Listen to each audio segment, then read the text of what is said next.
Assalamualaikum warahmatullahi taala wabarakatuh. Waalaikumsalam warahmatullahi wabarakatuh.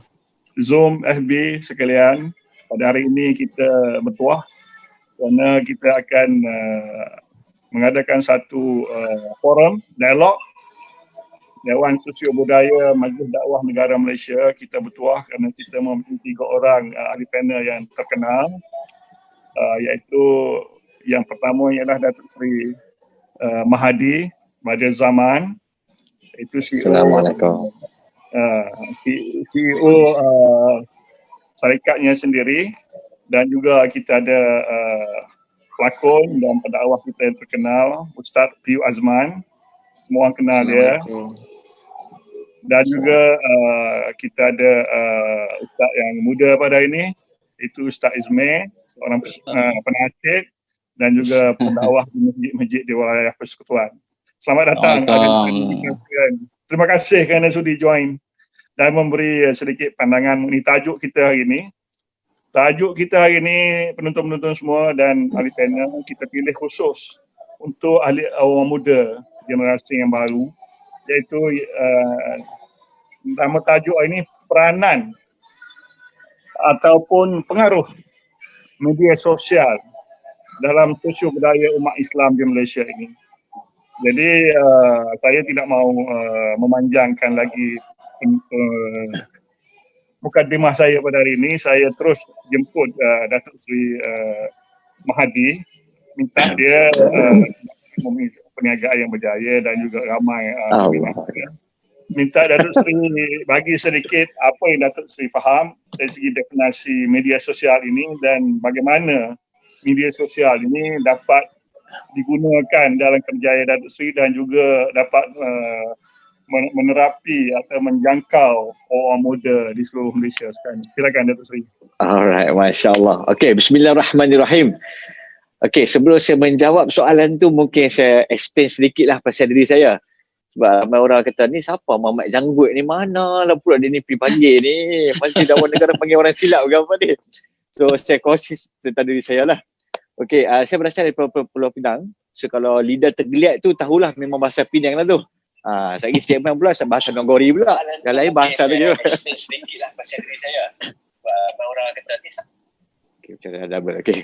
So, saya dari Pulau Pinang. So, saya berasal, saya lepas daripada graduate daripada UiTM Shah Alam. Jurusan yang saya ambil adalah Actuarial Science. Science Actuary. Ramai orang tak tahu. Bila saya cakap, saya ambil Science Actuary, oh, aquarium ke? Bukan aquarium, aquary. Dia orang ingat aquarium. Belajar pasal ikan ke? Tidak. So, Science Actuary. Apa yang saya belajar adalah numbers. Statistik, calculus, account, finance. Otak kiri saya memang dah tepuh habis dah pun. So, Alhamdulillah, saya daripada UiTM Shah Alam mendapat 4 flat every semester. So, lepas habis dan saya terus berkecimpung dalam bisnes. Sebab saya rasa bisnes adalah benda yang sangat banyak rezeki yang Allah SWT letakkan dalam bisnes. Memang Rasulullah pun pernah sabda yang mengatakan 9/10 daripada rezeki adalah datang daripada berniaga. So saya menceburi bidang berniaga. Saya tidak bekerja dengan orang. So waktu umur 21 tahun saya berniaga. Saya start berniaga dah pun. So saya punya perniagaan adalah ada juga berkait rapat dengan media sosial. Belum masuk topik lagi. Ni baru mukadimah je ni. So saya masuk bidang bisnes yang ini bisnes financial business. Sebab dulu saya pernah baca tau, financial business ni pada saya lah is the best business in the world. Sebab apa? Saya baca salah satu orang yang terkaya, Warren Buffett. Warren Buffett dia punya kekayaannya, wow, Masya Allah. Dia tak paling kaya tapi top 3 macam tu. So apa yang dia buat mudah. Buat financial business lah. Wah, buat financial pop. Wah, dapat keuntungan yang banyak. So saya cakap, boleh make money sebenarnya kan financial ni. And Warren Buffett pun buat kira online lah, basically is a media social juga. Ini saya buat Bloomberg lah, tapi media social on the financial side lah, which is Bloomberg, which is financial analyst, which is KLCI analysis, semua yang all the kaitan-kaitan tentang financial. So when I join the business waktu umur 21 tahun, I have a big dream. Macam mana nak menggunakan media social ni, salah satu benda yang boleh mencapai matlamat, boleh mencapai dream. Sebab macam tadi Datuk doktor cakap kan, bagaimana kita nak menggunakan media sosial ni sebagai benda yang positif ke negatif. So bagi saya sebenarnya dia macam pisau lah, senang cakap, macam pisau. Pisau ni kalau kita guna ke arah positif, dia akan mendatangkan kebaikan, mendatangkan manfaat. Tapi kalau kita guna pisau ni ke arah yang negatif, boleh jadi mencederakan orang ke, membunuh orang ke, akan jadi memudarat pada kita sendiri dan juga memudarat pada orang lain. So media sosial adalah sama. Bagaimana kita tengok benda tu, kalau positif, positiflah dia. Kalau negatif, negatiflah dia. So bagi saya, waktu saya mencuburi bidang financial, nama company saya adalah Financial Genius Group. So sekarang ni dah 17 tahun saya form Financial Genius Group. Sekarang dah tahulah saya umur berapa. 21, 17 tahun. Dah tahu dah. So waktu sekarang ni alhamdulillah memang kami kebanyakan memang menggunakan media sosial. Contohnya waktu baru-baru ni COVID, waktu PKP bulan 3, bulan 4, ramai orang efek bisnes. Banyak company yang kena close down, banyak orang yang kena tolak gaji, half payment and so on. Tapi alhamdulillah menggunakan media sosial, Financial Genius Group mencapai kenaikan sebanyak lebih 200% sales. Sebenarnya kami pun terkejut. Kami pun terkejut. Macam mana kami boleh capai 200% sedangkan ramai orang waktu PKP lah, kebanyakan orang terduduk. Kebanyakan orang macam, biar betul. PKP, banyak orang efek. Tapi alhamdulillah kami kenakan 200%. So apa yang kami buat, saya nak kongsi dengan liver kat luar sana. Kita panggil liver. So liver ni saya nak kongsi. First, bila saja benda tu berlaku, apa yang kami buat di Financial Genius Group, kami adapt changes. Apa maksud adapt changes? Kami terus berubah. Sebab kebanyakan orang sebelum ni, otak dia semuanya offline.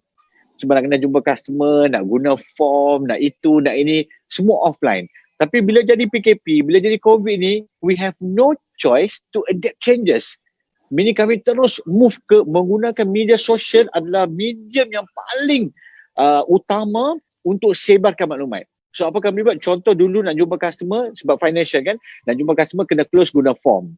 Tapi kami change guna iPad, change guna laptop, change guna WhatsApp pun boleh. That kind of thing. So we adapt changes. Second, presentation dulu kena jumpa customer, but now we change using Zoom, change using BeLive, change using Webex, so many medium yang ada. So kita adapt changes and write on it. Sebelum ni saya tak pernah buat Zoom sebenarnya. Zoom tak ada pun sebenarnya. Tapi sebab benda tu berlaku, so kita used to it, so terus kita adapt changes. So kat luar sana, media sosial, bagaimana nak menggunakan media sosial, first kena adapt changes. Ramai lagi kat luar sana yang masih belum menggunakan media sosial sepenuhnya untuk kebaikan dia. Contoh bisnes ke, agama ke, sosial budaya ke, dia tak guna yang sepenuhnya. So apa dia buat? Mungkin contohlah dia ada Instagram, tapi follower 50 orang, 60 orang, macam tu je pun. Dia ada Facebook dia tak nak follow orang, dia tak nak follow, dia tak nak friend orang, dia ada 10 orang ataupun 15 orang, macam tu je pun. So yang tu walaupun dia ada media-media sosial, tapi dia tak gunakan sepenuhnya. Contoh WhatsApp pun media sosial juga. Banyak orang jangan ingat media sosial adalah Facebook, Instagram saja. Banyak lagi sebenarnya media sosial. So WhatsApp adalah salah satunya. Dalam bisnes kami gunakan WhatsApp sebagai broadcasting. Ramai orang tak nampak benda tu. Broadcasting adalah satu benda yang boleh menyebarkan informasi dan juga boleh menjana keuntungan. Kalau talking about bisnes lah. Kalau talking about bisnes boleh menjana keuntungan. Talking about Islamik boleh menyebarkan ilmu-ilmu pengetahuan sampai orang yang mungkin tak dengan YouTube, mungkin tak ada masa, tapi mungkin tak tahu nak buka benda-benda ni, makcik-makcik baca-baca. Tapi talking about WhatsApp, kebanyakan orang ada WhatsApp. Kalau ikutkan setakat Januari 2020, kebanyakan berapa ramai pengguna internet, ada lebih kurang 22.7 juta orang menggunakan internet. So kat Malaysia ni lebih kurang ada 32 juta. So 22 juta orang guna internet. So tengok berapa banyak tolak bayi, tolak umur setahun, 2 tahun ataupun tolak umur 80-90 tahun mungkin tak guna. So saya boleh katakan majoriti orang memang menggunakan media sosial sebagai medium. Internet. Dia menggunakan internet. So media sosial adalah benda yang sangat normal, sangat ketara, tapi bagaimana seseorang tu menggunakan positif ataupun negatif, itu yang menyebabkan dia akan berlainan. kajian mengatakan seorang guna sehari lebih kurang 6 jam 43 minit media sosial. 6 jam 43 minit. Banyak tu. Tolak tidur mungkin 6 jam hingga 8 jam tidur. Tolak bekerja 6 hingga 8 jam. So selebihnya media sosial. Tak kisahlah Twitter ke, WhatsApp ke, WeChat ke, Instagram ke, Facebook ke, internet ke, Google ke, apa ke, everything counted 6 hours 43 minutes. I will say that's kind of lot. So to answer your question, Dr. Halim, it just depends on where you look at it. Kalau look at positif, akan jadi positif. Look at negatif, akan jadi negatif. Later kita akan kurangkan lagi insyaAllah. Yes, thank you Datuk Seri untuk mukadimah. Saya rasa next round kita minta sedikit lagi pandangan yang lebih khusus. Dan kita beralih kepada Ustaz Piyu Azman.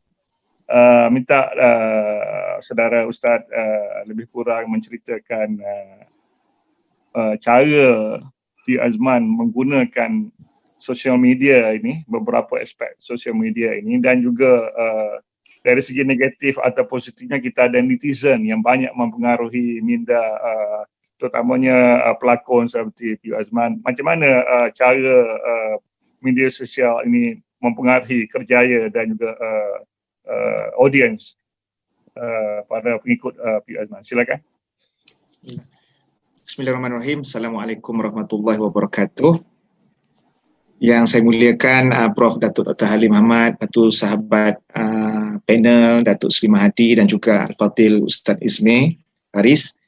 Pertama sekali saya ucapkan syukur Alhamdulillah kerana diberikan peluang pada hari ini untuk bersama dengan orang-orang hebat lah. Saya pun orang kata tepi-tepi sahaja untuk tambah-tambah sikit kan. Yang poin-poin utamanya ada pada yang lain. Yang keduanya, terima kasih kerana atas jemputan pada Majlis Dakwah Negara MDN.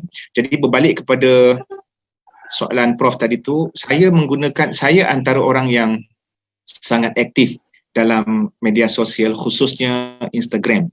Dan saya boleh letakkan, orang kata secara kesimpulannya, dalam media sosial ni ada banyak jenis.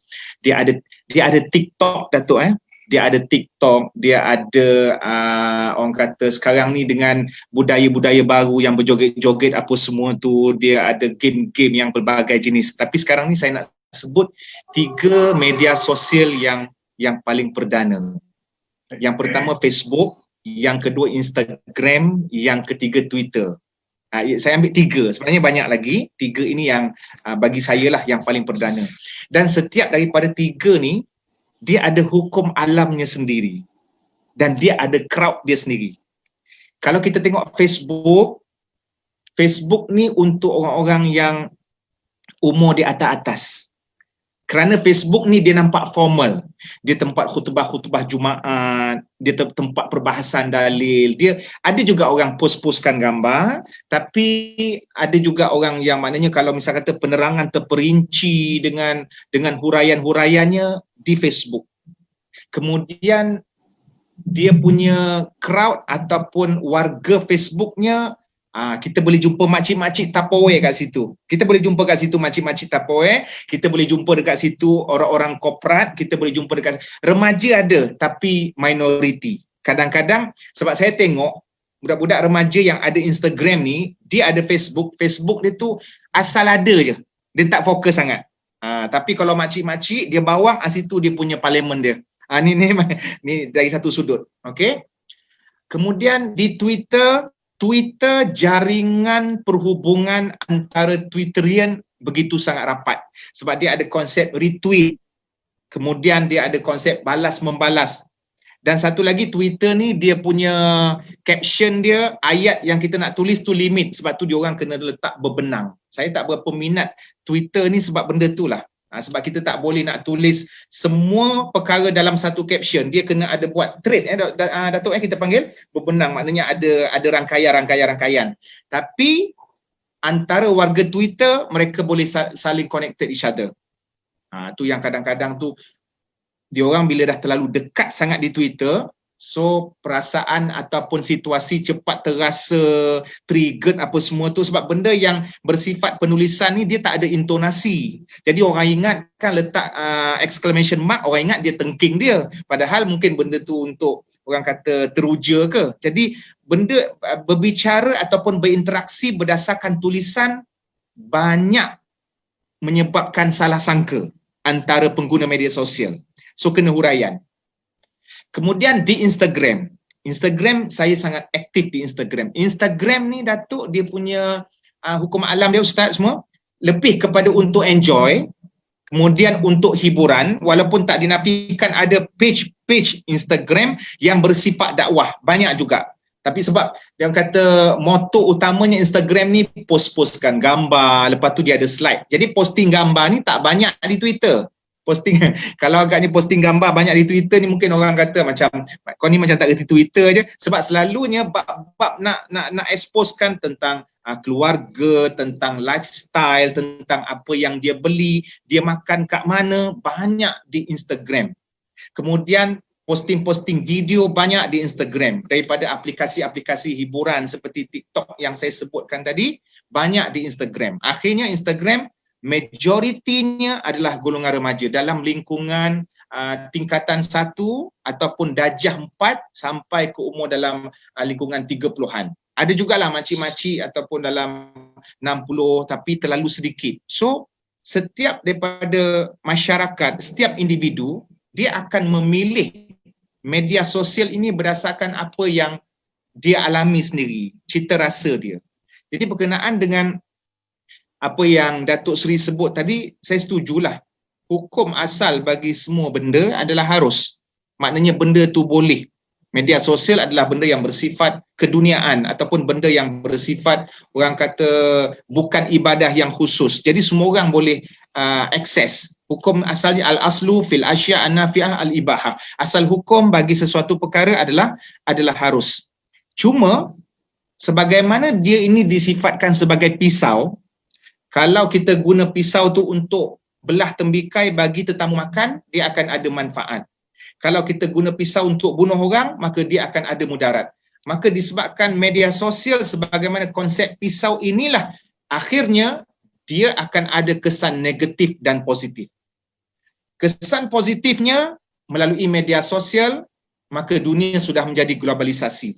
Dunia dijadikan semakin dekat. Kita pun tahu apa yang berlaku dengan Donald Trump. Kita pun berlaku apa yang berlaku dengan di China ataupun di Palestin. Maknanya maklumat-maklumat yang bermanfaat segera untuk kita akses. Itu antara positifnya. So kita pun dikatakan melalui cepatnya kita mendapat maklumat itu, kita boleh mengambil berat tentang urusan orang-orang Islam yang lain, kita boleh berinfak, kita boleh ambil tahu apa yang berlaku dan kita pun akan bertanya, so apa benda yang saya perlu buat dengan maklumat-maklumat yang saya dapat tentang Palestin, tentang Syria, Afghanistan dan seumpama.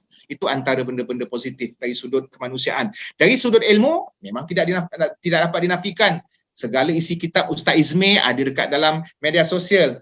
Segala maklumat-maklumat untuk menjadi jutawan daripada Datuk Seri Mahathir, dia punya idea-idea dia ada dekat dalam media sosial. Kita perhati aja dia orang ni. Kemudian Prof sendirilah dengan idea-idea Prof menerajuk MDN semua. So itu antara dari sudut ilmu. Cuma bila nak beralih kepada negatif, dia terbalik-balik yang daripada tadi. Contohnya kalau kita dapat sumber-sumber ilmu yang bermanfaat, maka media sosial, Datuk pun tahu WhatsApp, kemudian orang copy paste, share, maknanya maklumat-maklumat palsu, benda-benda yang berkenaan dengan politik ataupun siasah, benda-benda yang berkenaan dengan isu-isu kekeluargaan, bahkan ada satu ruangan pula untuk mendedahkan tentang isu yang sepatutnya dirahsiakan, isu rumah tangga. So benda-benda ni semua apabila dia telah tersebar, dia akan memanggil mana-mana individu yang rasa seronok untuk join benda tu.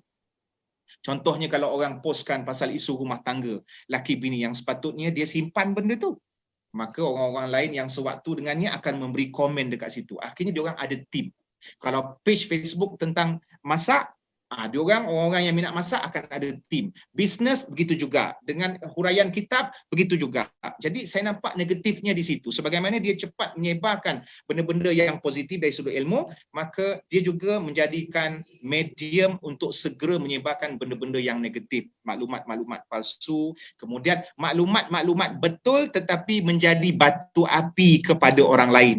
maklumat tu betul, tapi dia bangkitkan balik fitnah itu, maka akhirnya orang akan bergaduh. Jadi media sosial boleh menjadi punca ataupun sumber perbalahan antara beberapa pihak. Sebab tu kita rasa risau dengan apa yang Nabi sebut, la yadkhulul jannah namam, tidak akan masuk syurga orang yang batu api, ataupun la yadkhulul jannah qattatun, tidak akan masuk syurga orang yang batu api.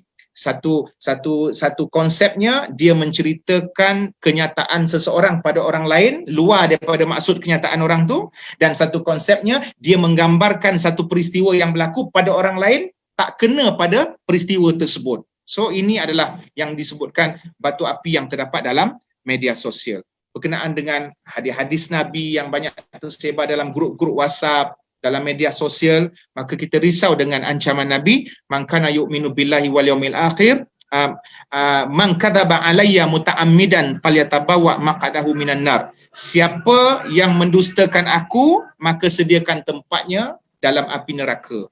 Benda-benda yang begini yang kita takut dengan ancaman Nabi. So saya melihat bagaimana saya menggunakan media sosial sendiri untuk menyampaikan, saya nak kata dakwah pun saya tak adalah dianggap sebagai berdakwah sangat. Maknanya berkongsi maklumat apa yang saya tahu. Sebab Datuk, orang melihat macam background saya ambil pengajian agama. So mungkin saya ada satu persepsi di kalangan masyarakat, macam mana ustaz tu boleh berlakon? Nampak tak Datuk dekat situ? Maknanya mungkin orang-orang surau mungkin ada satu persepsi, walaupun tak semua. Sebab setengah orang apabila, saya tak adalah anggap saya ustaz, tapi setengah masyarakat dia akan meletakkan satu benchmark, ustaz mesti pakai jubah, ustaz mesti pakai serban dan seumpamanya. Kalau tak, maknanya itu cabaran yang saya hadapi dalam media sosial. Dan saya tidak menafikan benda itu, maknanya ada pemikiran-pemikiran yang begitulah. Tapi dalam waktu yang sama, saya mungkin boleh menarik perhatian di kalangan remaja yang dia nak gunakan bahasa-bahasa yang santai. Sebab tu bila saya tengok ahli panel hari ni, ya Allah, saya rasa saya takut saya tersilap guna perkataan dengan Datuk Serinya, dengan Ustaz Ismirnya, dengan Profnya. Sebab saya Datuk selalu guna perkataan yang Datuk, okey, contoh saya tanya Prof tahu maksud pisang? Alah, Okey. Pisang kan, apa yang Prof faham tentang pisang? Contohnya Prof duduk seorang-seorang dekat rumah, tiba-tiba Prof kata, alamak pisang lah. Apa maksud pisang? Pisang tu bagi kita mungkin buah, tapi bagi budak-budak remaja, pisang tu maksudnya boring. Pisang. Boring tu maksudnya kan. Terima kasih itu. So saya tak tahu tu. Kan. So bila saya kata saya pisang, dia orang jadi pelik. Kenapa ustaz boleh tahu? Jadi saya memang terpaksa compete dengan diorang, mengejar diorang dari sudut saya nak tahu apa sosio budaya diorang, dan saya gunakan aplikasikan dalam caption saya di Instagram. Itu cara saya untuk dekat. Tapi pada benda, dia ada border lah, bukanlah semua benda. Jadi akhirnya dia merasakan. Tapi saya tak nafikan setiap daripada pendakwah, setiap daripada ustaz, dia ada cara masing-masing. Perlu ada yang garang dalam media sosial, perlu ada yang tegas, dan perlu ada yang mungkin humor tapi tidak melampaui batas, dan perlu ada yang mungkin tenang saja. Sebab kita pun tak boleh nak layan netizen ni 100%. Bila humor kan dia kata asyik gelak je ustaz ni, tegaslah sikit kan. Dengan ustaz yang tegas kan, ustaz ni garang je, macam buat tahlil arwah je kan, humor lah sikit. So akhirnya we cannot please everybody kan Prof kan, kita tak boleh buat orang lain selesa. Jadi saya letak satu kata kunci saya di media sosial, maka siapa yang boleh terima itulah kerap yang ada. Saya pun tak boleh nak terangkan saya memang sikap begini, sebab nanti dia akan fahamlah satu masa nanti, innaka lan tahdi man ahbabta walakinnallaha yahdi man yasha. Sesungguhnya kita tak boleh nak tunjuk ataupun bagi terbuka hati pada orang yang kita suka, kerana sesungguhnya Allah yang bagi petunjuk kepada sesiapa yang dia kehendaki. Jadi media sosial, walaupun ada persepsi mengatakan media sosial ini negatif, bagi saya tak. Media sosial ada negatif, ada positif, depends kepada sikap kita menggunakan. Bak kata Datuk Seri Mahdi tadi berkenaan dengan dia diumpamakan kepada pisau. Jadi bukanlah disebabkan orang lain kata Instagram ataupun media sosial ini negatif, saya tinggalkan semua. Tak, bahkan kita gunakan media sosial itu, kita kontrakan penggunaan negatif kepada positif supaya kita dapat counterkan. Sebagaimana kata-kata sebut, kalau kita tak dapat buat semua, jangan tinggalkan semua. Wallahualam. Okey. Okey, Piu Azman, Ustaz, terima kasih. Dan kita boleh dengar tak? Boleh. Kita beralih pula kepada Ustaz Izmir. Ternyata daripada kedua penerangan ahli panel itu ada keberbahagiaan dalam penggunaan media sosial di kalangan orang muda dan terpulang kepada niat dan cara penggunaannya. Khususnya dalam Ustaz Izmir, bagaimanakah persepsi yang Ustaz rasa digunakan terutama di kalangan ahli-ahli masjid yang Ustaz bagi penceramah dan juga mengenapasi dengan lebih baik. Silakan Ustaz. Baik, terima kasih Datuk. A'udzubillahi minasyaitonirrajim. Bismillahirrahmanirrahim. Assalamualaikum warahmatullahi wabarakatuh. Alhamdulillah. Wassalatu wassalamu ala asyrafil anbiya wal mursalin wa ala alihi wa sahbihi ajma'in, amma ba'd. Terima kasih sekali lagi kepada Datuk Alim, Datuk Sri, Cik Man sendiri. Alhamdulillah, rasa kerdil hari ni sebab semuanya figure lah, kita panggil public figure, orang kenal. Jadi dalam keadaan saya pula muda, lagi muda. Dan sebelum saya mulakan, saya ingat saya elok kenalkan diri dulu lah, sebab mungkin orang ramai yang tak tahu siapa pula Izmir ni, bagaimana. Saya ni Datuk bukan berasal daripada bidang agama lah. Pada asalnya memang saya sekolah pun biasa. Saya duduk berasal di Gombak, sekolah pun di Gombak, dan bukan berasal daripada bidang agama. Dan bila habis sekolah tu kita ambil kos yang luar daripada bidang agama. Saya ambil multimedia. Kita buat animasi, kita belajar daripada sudut industri seni. Keluar daripada belajar tu saya terus join production house. Tapi bukan di depan tabir lah. Kalau depan tabir mungkin dah jadi Ujan Cik Man. Belakang tabir. Saya belakang tabir, kita banyak menguruskan production di belakang tempat artis dan seumpamanya. Selama 5 tahun saya duduk situ, dan daripada situ tercetusnya hati ataupun niat saya nak belajar agama. Daripada situlah saya start belajar. Saya mula di UIA, ambil dulu bahasa Arab, kemudian saya sambung untuk buat degree pengajian Islam, dan sekarang ni pun saya sebenarnya masih lagi menyambung pengajian master di UKM. Jadi masih lagi kita buat kajian lah mengenai tafsir-tafsir yang ada. Saya dalam masa yang sama sebagai pendakwah bebas, mengajar di masjid-masjid dan susu. Jadi bila saya tengok tentang media sosial yang mana tajuk yang kita bawa hari ini, ini satu benda yang kita memang tak boleh nak lari daripada media sosial ni. So mungkin daripada zaman ini, setiap daripada umur kita ni, daripada kecil sampailah ke besar sekalipun, ke orang yang berusia sekalipun, saya ingat semua orang ada media sosial ni. Sekecil-kecil budak pun sekarang ni dia pun dah pandai dah pegang handphone sendiri. Kadang 2-3 tahun pegang handphone sendiri. Kadang mereka ni telah dididik sebab mak ayah dia. Bukan kita nak salahkan mak ayah dia, pasal memang hidupnya zaman ni memang celiknya mata ada handphone dah. Celik mata dah ada dah Facebook. Kita dulu mungkin lahir-lahir macam Cik Man sendiri, Datuk Seri sendiri, kita lahir-lahir dulu mungkin pegang handphone lambat sikit. Saya pun pegang handphone sendiri punya lepas sekolah baru dapat handphone sendiri. Tapi sekarang ni nak sebutkan tentang handphone ataupun media sosial kita sendiri, sekecil-kecil budak pun dah ada handphone sendiri, dia dah ada Instagram sendiri, dah ada Facebook sendiri. Malah bukan saja budak, orang yang berusia, nenek-nenek zaman kita ni pun dah pandai dah buka Facebook. Pandai buka Facebook, tengok YouTube, tengok penceramah, tengok ceramah-ceramah. Itu satu benda yang baik lah. Sebab tu saya sebutkan tadi, bila mana kita katakan tentang pengaruh daripada media sosial ini, dia sangat kuat pasal zaman ini semua orang pakai media sosial.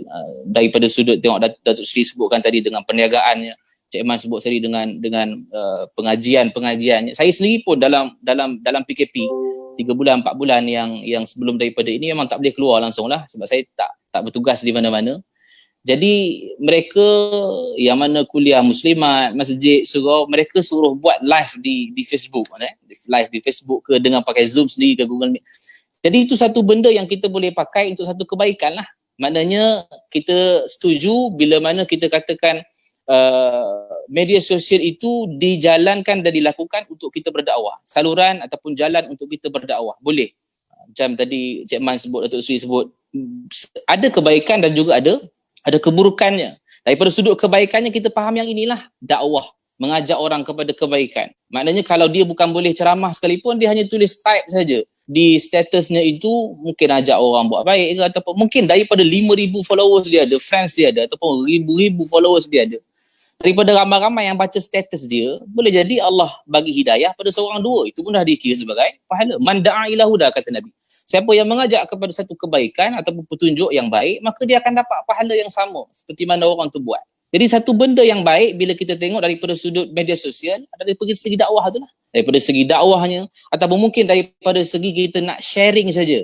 Kita tak reti nak tulis-tulis, tak reti. Tapi bila kita tengok Cik Man buat status, kita nak share. Datuk Seri buat status untuk dakwah, kita nak share. Datuk Halim sendiri buat status, kita nak share. Share itu semua juga adalah merupakan dakwah.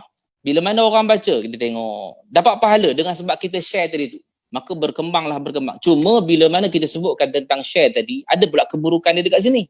Apa dia? Bila kita share, kita pastikan benda tu betul dahulu. Sebab itu kalau kita share, tiba-tiba benda tu salah, dah jadi satu keburukan. Sebab itu kalau kita tengok dalam surah Al-Hujurat sendiri yang Allah sebut, ya ayyuhallazina amanu in ja'akum fasikum binaba'in fatabayyanu. Bila datang kepada kamu seorang yang fasik membawa satu berita binaba'in, maka hendaklah kamu fatabayyanu, hendak kamu periksa dulu. Betul ke tidak apa benda yang dia tulis ni? Adakah sumber-sumbernya? Sebab bila mana kita nak share ni, kadang-kadang banyak biasa berlaku. Saya ingat semua orang yang ada grup WhatsApp contohnya.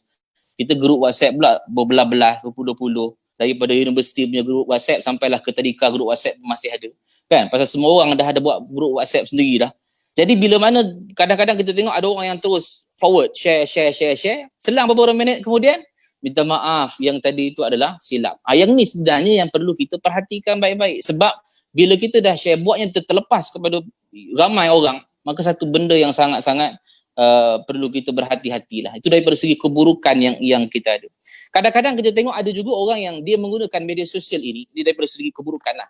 Dia hanya menggunakan media sosial ini bukan untuk berdakwah, tetapi dia hanya untuk mencetuskan kemarahan orang. Kadang-kadang dia jadi gini. Dia orang panggil apa, zaman ni orang panggil dia troll, maknanya dia timbulkan provokasi media sosial. Jadi pengaruh, maknanya orang boleh menyebabkan pergaduhan di antara sesama mereka di dalam. Dia cetuskan saja provokasi itu, betul dia diam. Lepas tu yang siapa yang bergaduh? Yang bawah-bawah tu, yang komen-komen tak berpanjangan, tak ke mana-mana. Yang mencetuskan diam saja.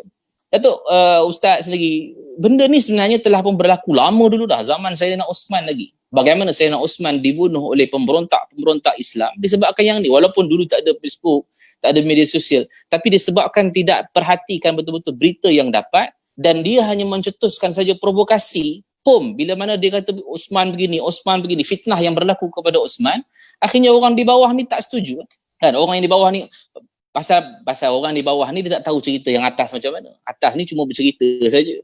Kan? Mana dia cetuskan saja benda tu, akhirnya naik marah pemberontak di Kufah, di Basrah dululah zaman Sayyidina Osman. Akhirnya menyebabkan Sayyidina Osman dibunuh oleh pemberontak Islam sendiri. Disebabkan apa? Disebabkan tidak ada tabayyun, tidak ada pemeriksaan daripada sudut berita yang dia dapat. Sama juga dengan kita sebutkan tadi dengan media sosial yang kita gunakan, keburukannya bila mana dalam keadaan kita nak share ataupun kita nak buka saja media sosial, tujuan dan niat kita apa sebenarnya. Kadang ada orang jenis suka tengok viral sikit, dia nak tiru kan. Baru-baru ni face app lah contoh kan. Buat muka wanita tukar lagi jadi laki-laki tukar jadi wanita. Maknanya apa yang viral cepat sangat terpengaruh. Sebab tu media sosial ni satu benda yang cepat terpengaruh, dan kalau kita tak perhatikan sungguh-sungguh apa yang berlaku, maka ini juga akan menyebabkan kemudaratan, keburukan yang berlaku bila mana kita pegang media sosial ini. Dan bila sebut media sosial, rupanya dekat media sosial ini boleh melambangkan siapa kita. Kita boleh tahu kita ni ada sifat mahmudah ataupun sifat mazmumah, sifat yang terpuji ataupun sifat yang tercela. Mungkin di luar bila berjumpa dengan kawan-kawan dia adalah orang yang senyap, tak bercakap apa. Tapi bila tengok dia punya status di Facebook, contohnya di Twitter, dia caci maki sana, kita pun rasa macam, betul ke dia ni? Nampak true colour diri dia.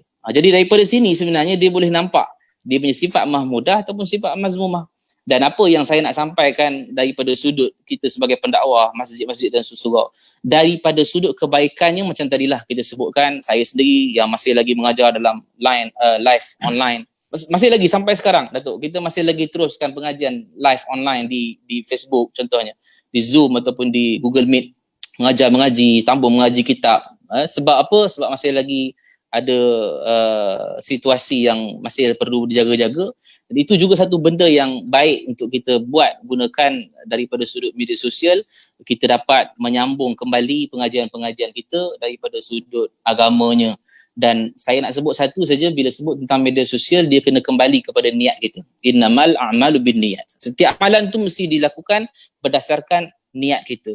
Kalau kita buka media sosial ini dengan niat untuk nak buat jahat, jahatlah kita dapat. Kalau kita buka media sosial untuk kita nak buat kebaikan, maka kita akan dapat pahala dengan sebab kebaikan yang kita buat. Jadi saya ingat yang tu dulu untuk awal yang ini, untuk kita nak sebutkan tentang adanya kebaikan dan kemudaratan, banyaknya kepada kebaikan. Wallahualam. Terima kasih Ustaz Ismail. Boleh dengar saya tak? Boleh? Boleh dengar? Boleh. Okey. Prof, Okey. Prof, Ya, kalau nak minta Ustaz Ismail tarik sikit lagu dia Hanya Dia tu pun boleh tu. Kita akan masuk round yang lebih serius sikit. Serius tu maksudnya kita nak masuk dari aspek negatif dulu. Contohnya bagaimana para remaja kita terpedaya oleh kesan-kesan negatif atau dia melibatkan diri dengan mempromosikan aktiviti yang tidak Islamik dari kalangan pemuda-pemuda, orang muda Islam kita sekarang ni. Jadi bagaimana kita nak menghadapi kesan negatif ini di kalangan para belia? Ni saya minta Datuk Seri lah. Datuk Seri Mahdi, silakan Datuk Seri. Okey, Assalamualaikum warahmatullahi wabarakatuh. Okey, benda negatif ni sebenarnya kalau hari-hari manusia akan dikelilingi oleh orang yang negatif. Sebenarnya bukannya orang itu negatif, tapi minda dia negatif. Kadang orang tu boleh jadi orang yang kita sayang. Kita punya loved one. Contoh kita balik rumah, kita pagi-pagi kita semangat nak bangun tahajud ke, nak bangun subuh, kita bangun awal. Kita bangun je pagi, alhamdulillahillazi ahyana ba'da ma amatana wa ilaihi nusyur, nak pergi kerja awal. Orang sebelah tidur sebelah kita kata, awal lagi lah, tidurlah, gila ke nak pergi awal-awal. Dia punya perkataan negatif. Dia punya hasutan negatif. Tapi kita semangat ni. Itu dah menunjukkan sebenarnya negatif ni bukannya orang negatif, tapi minda dia negatif. And kita dikelilingi oleh orang negatif. Kadang-kadang family kita, kadang-kadang sahabat-sahabat handal kita, kadang dekat tempat kita kerja, office kita, kita punya rakan sekerja, boleh jadi negatif minda dia. So bagaimana kita nak halang minda kita daripada masuk benda negatif? Sebab apa? Kalau masuk benda-benda negatif, bukan saja media sosial, benda-benda ni pun kita tak boleh handle. Kalau benda-benda kita tak boleh handle, media sosial lagi kita tak boleh handle. Sebab apa? Manusia ni dalam masa 10 saat kalau dia dengar perkataan negatif, ni saintis kaji, bukan saya kaji ya, saintis cakap 10 saat kalau orang dengar perkataan negatif and dia tak remove benda tu akan serap masuk ke otak dia. Very interesting. Contohlah orang kata, dia ni nak berjaya, dia ni okey lah, aku nak buka media sosial, aku nak berjaya, aku nak jadi macam Cik Man contohnya, follower ramai, aku nak berjaya, aku nak kongsi ilmu contoh, aku nak itu, aku nak apa saja dia punya niat. Tapi kalau dia orang negatif, dia cakap, hang tak boleh lah, hang tak payahlah, hang tak sesuai lah, hang itu, hang ini. The moment dia dengar je benda tu, dalam masa 10 saat dia macam, betul lah, aku tak sesuai lah sebenarnya, bukan aku lah. Kalau masa 10 saat dia tak remove. Tapi kalau dia move forward, dia remove benda tu, actually I can do it. InsyaAllah, Allah akan bantu aku. The moment we have this kind of words yang dia ada, memang dia boleh move ke hadapan. So media sosial ni bahayanya sebenarnya, kalau cakap pasal negatif, Dato' Halim cakap pasal negatif tadi kan. Bahayanya media sosial ni, dia boleh tangkap beberapa perkataan ataupun beberapa attitude yang orang kita ni mudah nak ikut. Especially orang muda, yakni remaja ke orang muda. Bila dia tengok apa-apa, contohlah apa-apa aksi-aksi, dia akan terus terikut. Sedangkan dia tak tahu aksi tu betul ke tak betul. Boleh diikuti ke tak boleh diikuti ke, dia tak tanya Cik Man lagi, dia ikut je pun. So macam TikTok contohnya, TikTok kebanyakan daripada TikTok yang saya nampak lah, yang saya tengok apa yang dia buat, semuanya yang boleh katakan melarakan lah, selalunya yang menari-menari lah, yang ikutan dia memang yang macam tak berapa sesuai, macam tu. So TikTok tu macam tadi dikongsikan, TikTok boleh jadi positif, tapi kebanyakan jadi negatif. Sebab apa negatif? Sebab kita tak menggunakan cara yang elok. Bila kita nampak benda tu, best nak buat macam ni, sedangkan dia tak tengok negatif ke positif, dia tak pandang benda tu. Buat je dulu. Apa yang dia rasa dia buat, aku nak jadi a pioneer, aku nak jadi trendsetter. Tapi sebenarnya trendsetter ni boleh jadi ke arah kebaikan ataupun na'udzubillah ke arah kebaikan, keburukan ataupun kancah maksiat. Bila benda tu berlaku, dia akan menjurus ke arah benda tu. So pentingnya social media ni, first kita kena kawal diri kita daripada benda-benda macam ni. Banyak orang yang bila dia dapat sesuatu maklumat, dia tak kaji tu maklumat dulu. Dia apa benda pertama dia buat, dia terus like, dia terus share. Selalunya kat WhatsApp lah kan, boleh kan, terus share. Sebab apa, banyak orang dia akan baca topik je pun, baca tajuk je pun, dia tak baca kat dalam tu apa berlaku. Contoh dia akan tengok lah, contoh-contohnya macam Amitabh Bachchan meninggal dunia, sedangkan kat bawah tu berlakonnya dia tak baca apa berlakon, terus dia sebarkan, Amitabh Bachchan meninggal dunia lah, macam ya ke? So dia dah sebar satu maklumat yang salah semata-mata, sedangkan langsung dia tak baca dekat bawah tu. So banyaklah, ni satu contoh, banyak sangat benda berlaku kat dunia ni yang orang nak jadi orang yang pertama nak share. Kita nak jadi orang yang pertama, kita rasa shock nak jadi orang pertama, tapi tak tahu maklumat tu sahih ke tak sahih. So kebanyakan orang yang buat benda ni, kebanyakannya adalah tak sahih dan akan menyebabkan negatif di kalangan netizen ni. Benda perkataan netizen tu wujud benda akan sebut benda yang tak shock, benda yang negatif. So pentingnya sebelum bila kita dapat sesuatu tu, tolonglah kaji dulu, at least tahu dulu, ataupun sumber-sumber yang boleh dipercayai, yang macam Majlis Dakwah Negara, apa yang dikeluarkan Majlis Dakwah Negara, insya-Allah memang sumber yang sahih, boleh dikongsikan.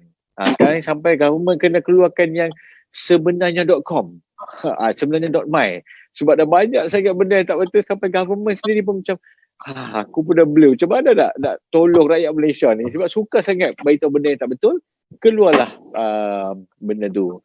Macam COVID lah contohnya, baru-baru ni COVID, banyak sangat benda yang tak betul pasal COVID.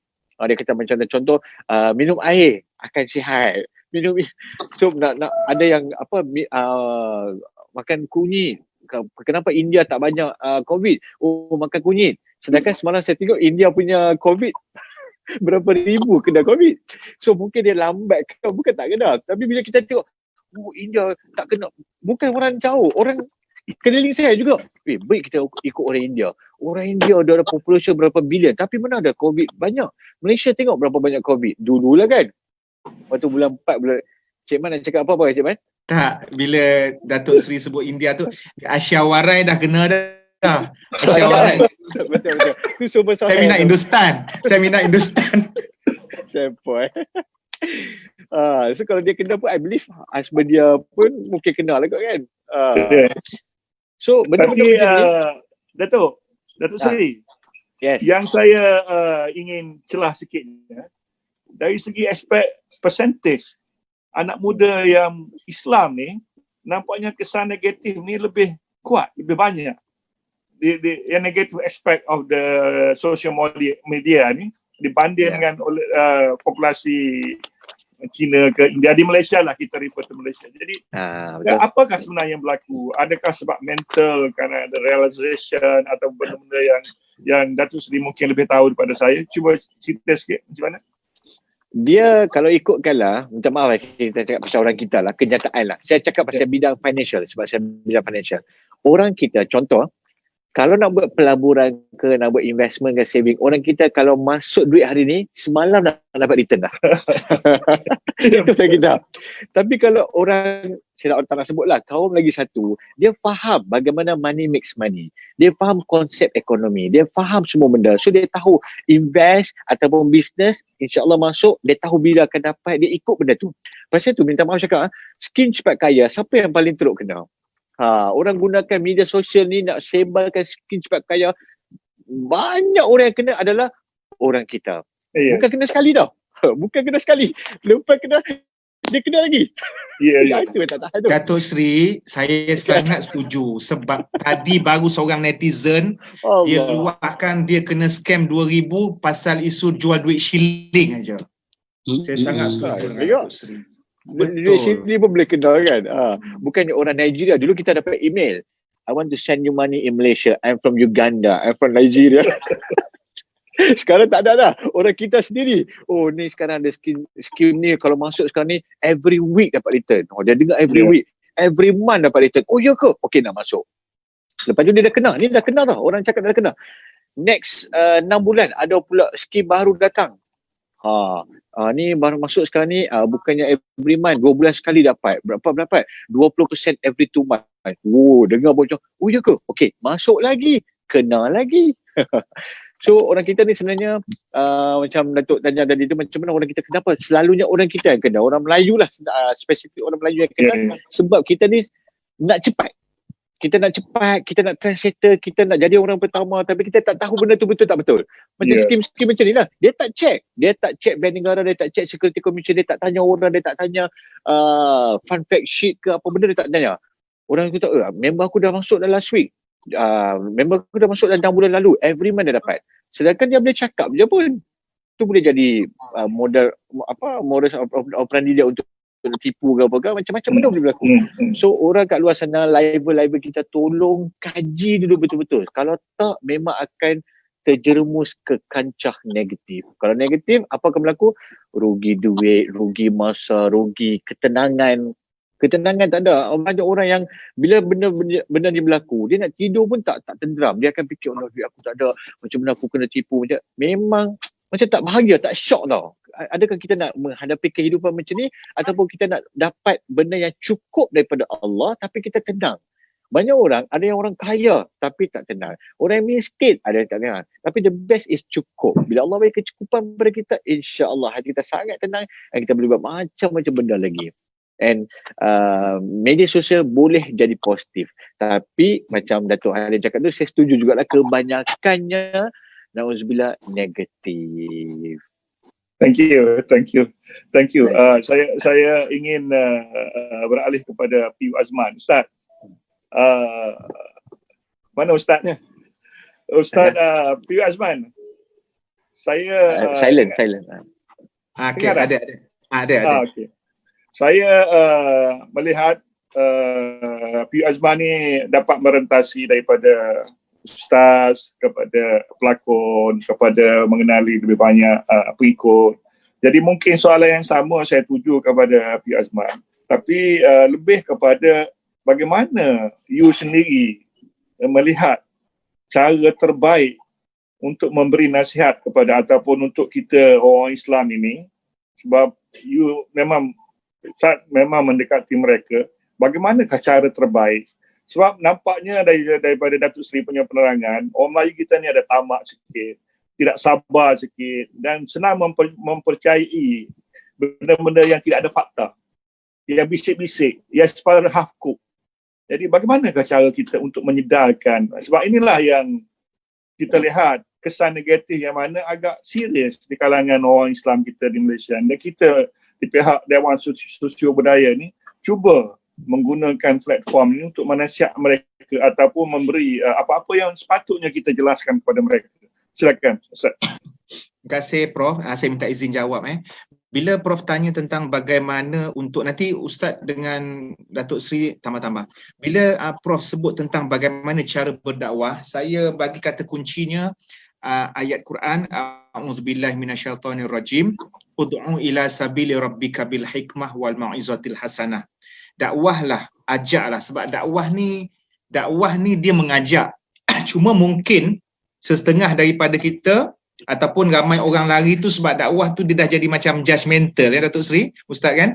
Dia dah jadi macam hukum, dia kata engkau ni neraka apa semua. Mungkinlah sebab bila zaman sekarang ini masyarakat kita mungkin banyak hati-hati yang rapuh. Kita tak sebagaimana zaman sahabat, zaman Sayyidina Osman yang Ustaz ceritakan tadi. Diorang ni macam ada di kalangan sahabat Nabi yang dia tak pergi berperang dan Nabi lancarkan boikot. Bukan boikot tapi maknanya satu hukuman, tapi dia tak terasa hati sebab dia tahu itu silap dia. Dan dia pun bukanlah sengaja tak nak pergi sebab dia nak lari daripada membantu Nabi. Adalah sebab-sebab tertentu. Kemudian Nabi pun menghukum dan dia faham hukuman Nabi itu memberikan manfaat dan pasti ada hikmah. Jadi diorang ni jiwa besar dan diorang ni jiwa kental. Tapi masyarakat sekarang ni bukan sahaja nak katakan audiens ataupun sasaran dakwah kita cepat terasa dengan saya sendiri pun kadang-kadang sentap juga.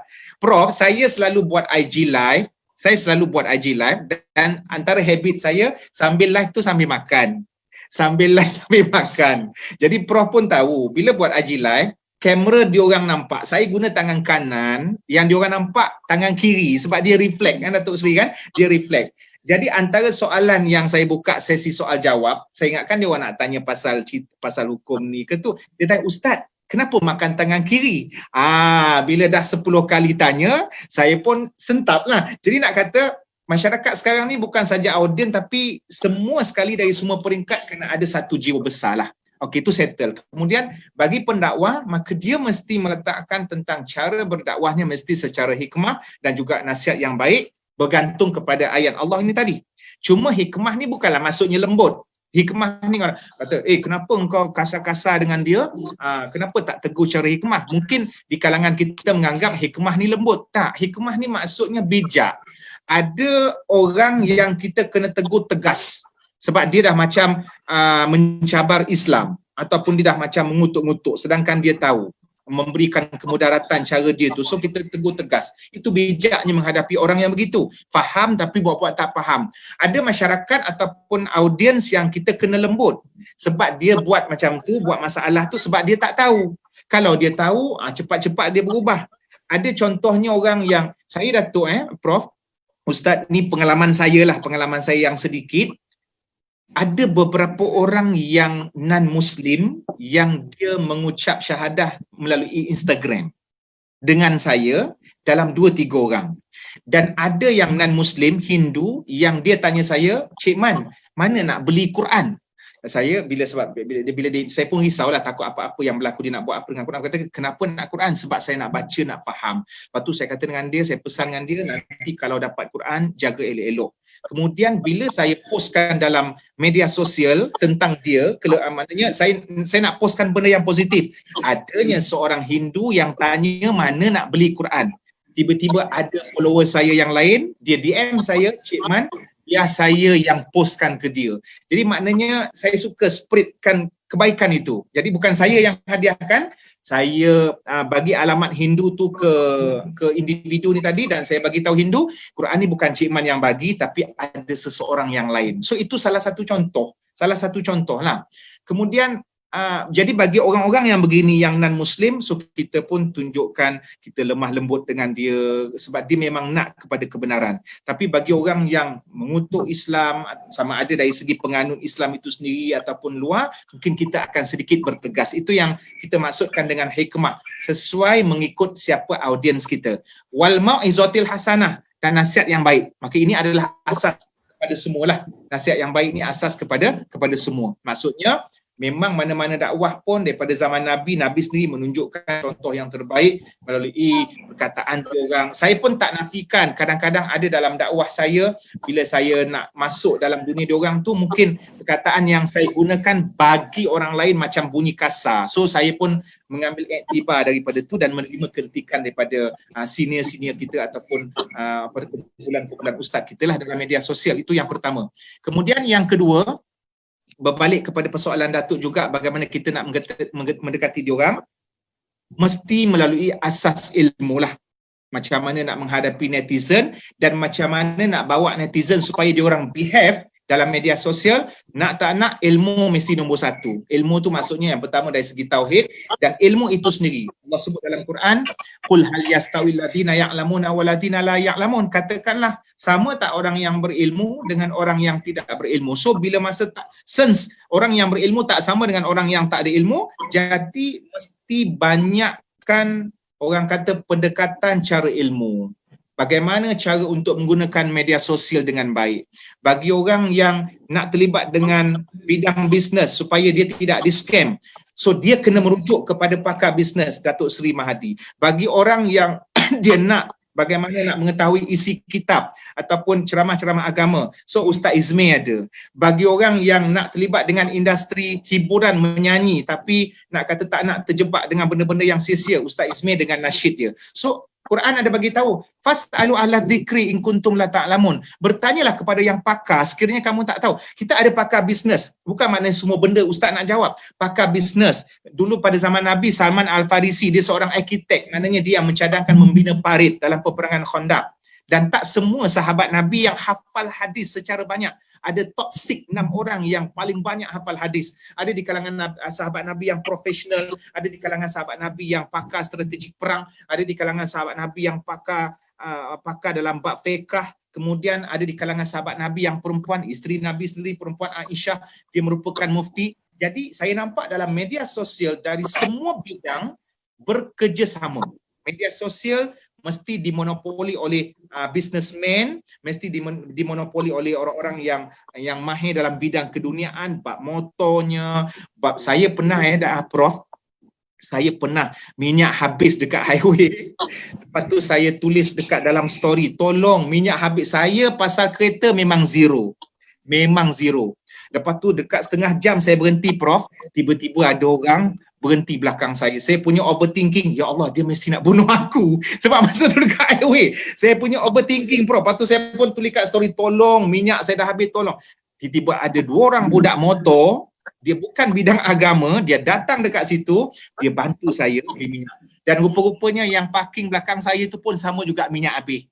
Saya punya buruk sangka dekat saya memang dalam tengah panas, lepas tu saya kunci pintu sebab kita bila tengah-tengah highway seorang tu memang mudah overthinking. Jadi saya gunakan media sosial rupanya selain daripada saya memberikan info kepada orang, saya juga menerima sumbangan daripada orang lain yang membantu berdasarkan bidang masing-masing. Jadi itu yang saya nampaklah dari sudut bagaimana cara mendidik. Sebab bagi saya untuk memajukan agama bukan saja semata-mata bagi mereka yang ambil pengajian agama, tapi semua orang yang mengambil daripada bidang yang sama akan sama-sama memberikan sumbangan untuk mempertahankan ataupun untuk memajukan agama ini dengan menggunakan salah satu medium yang paling perdana sekarang ini, media sosial. Allahuakbar.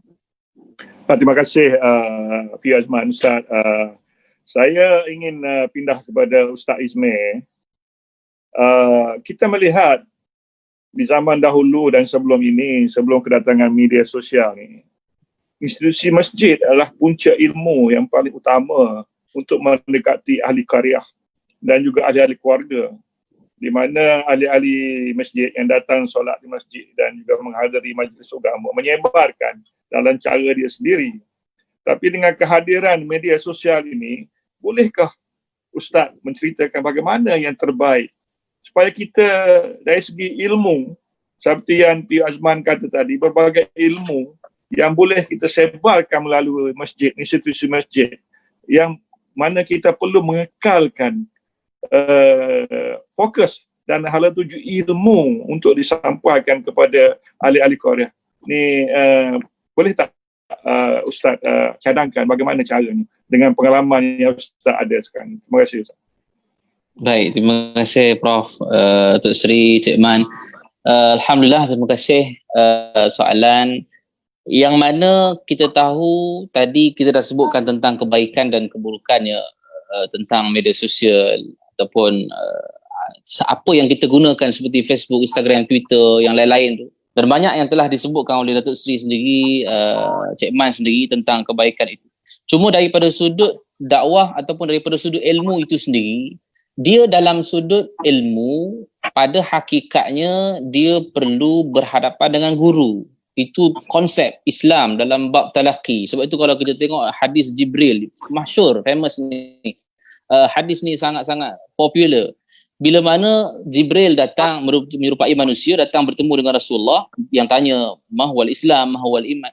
Jibril letakkan lutut Jibril dekat dengan lutut Nabi. Itu konsep yang kita nak kena belajar, bahawa talaqi itu yang paling sempurna untuk kita nak mendalami ilmu.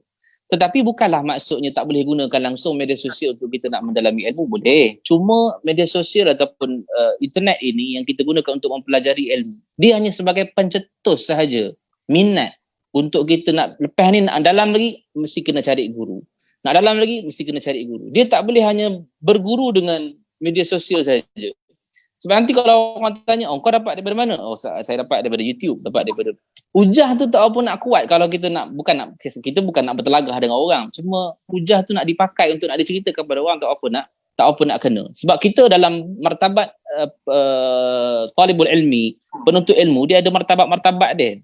Makin lama makin naik. Sebab daripada awal mungkin kita sebutkan tadi yang mana Cik Man sebutkan tadi fas'alu ala zikri in kuntum la ta'lamun.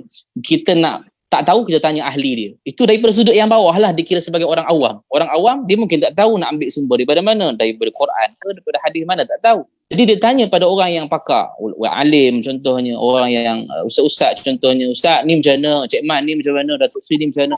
Maknanya dia tanya seseorang yang pakar dalam bab tu. Tapi takkan selama-lamanya dia duduk sampai tahap tu. Dia mesti akan naik untuk peringkat talibul ilmi seterusnya.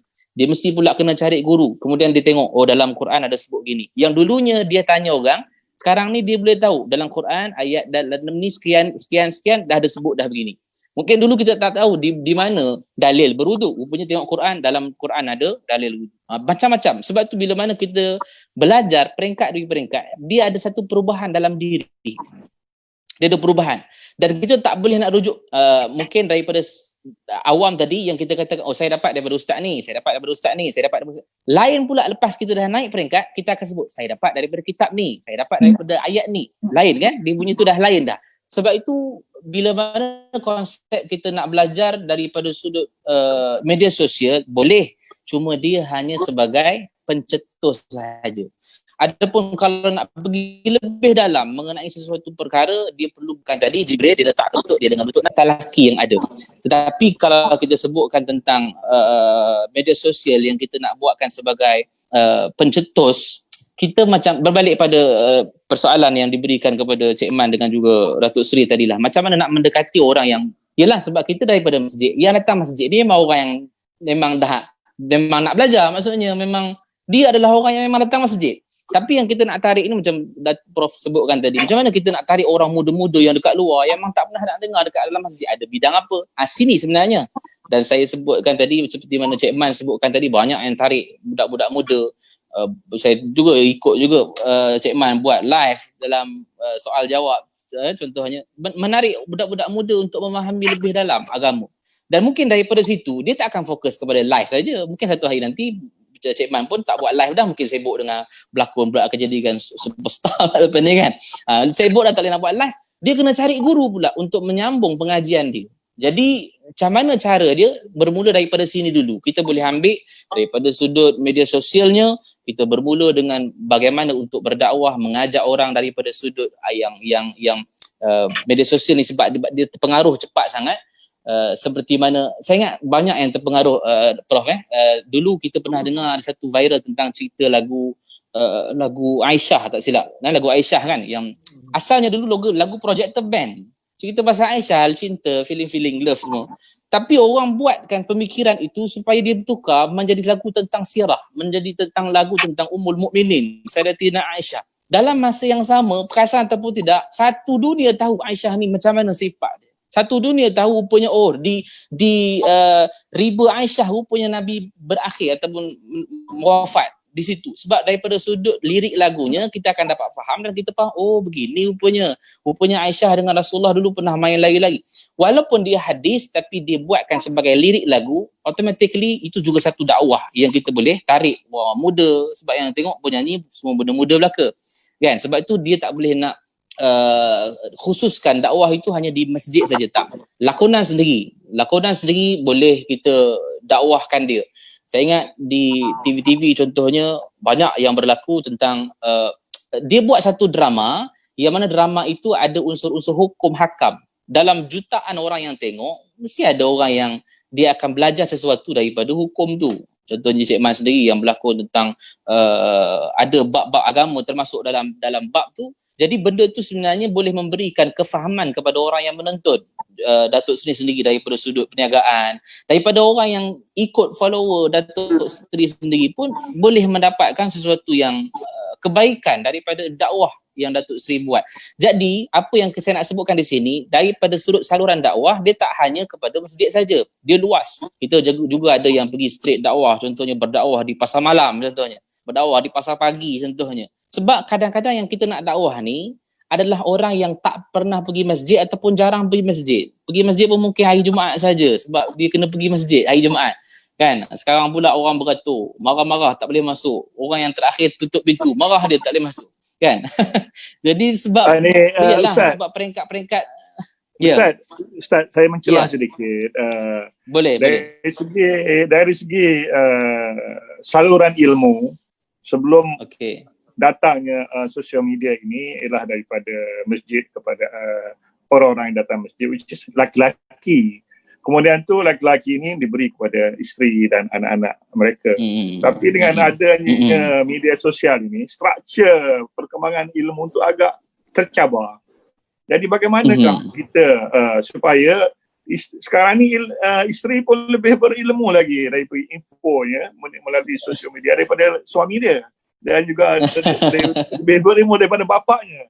Jadi keadaan ini menyebabkan ada kecelaruan. Mungkin Ustaz nak komenkan sikit apa yang sepatutnya untuk menjadikan media sosial ini menjadi lebih positif dari segi struktur keluarga di kalangan kita. Soalan tu berat sikit tapi minta Ustaz boleh pencerahan sedikit. Boleh insya-Allah. Boleh insya-Allah. Baik. Memang kita tak nafikan daripada sudut mana-mana jenis kuliah sendiri pun yang paling bersemangat sekali ialah muslimat kan. Sebab saya juga pengajar kuliah-kuliah muslimat ni. Dan juga kalau kita pergi ke masjid-masjid surau pun yang ramainya adalah muslimat. Semangat dia. Sebab dia jenis suka mencatat apa yang kita cakap tu catat. Kalau tengok di rumahnya bersusun buku tu. Catatan 5 tahun pun catat kan. Bagus daripada sudut tu bagus. Sebab itu kalau yang kita tengok daripada sudut asalnya laki-laki ataupun suami ni sendiri dia sepatutnya memberikan ilmu itu kepada isteri ataupun kepada anaknya sendiri. Tapi yalah kadang-kadang zaman kita ni orang laki-laki dia jenis malas nak menuntut ilmu. Kadang isteri tanya bab-bab hukum tak reti nak jawab. Bang saya ni pelik lah bang. Abisal saya head tu lah kejap ada kejap tak ada. Dia garu kepala suami tu garu kepala. Macam mana bang Awak tanya saya pula, awak tanyalah ustaz awak. Dia cakap macam tu. Bila cakap macam tu, akhirnya daripada sudut ilmu, kita tahu bahawa suami dia tak mampu nak jawab. Sebab tu dalam Islam dilonggarkan, bila mana suami tak mampu nak memberi pencerahan tentang apa yang dia alami, maka isteri ataupun perempuan tadi ni boleh dibenarkan untuk keluar mencari ilmu bab fardu ain sahaja.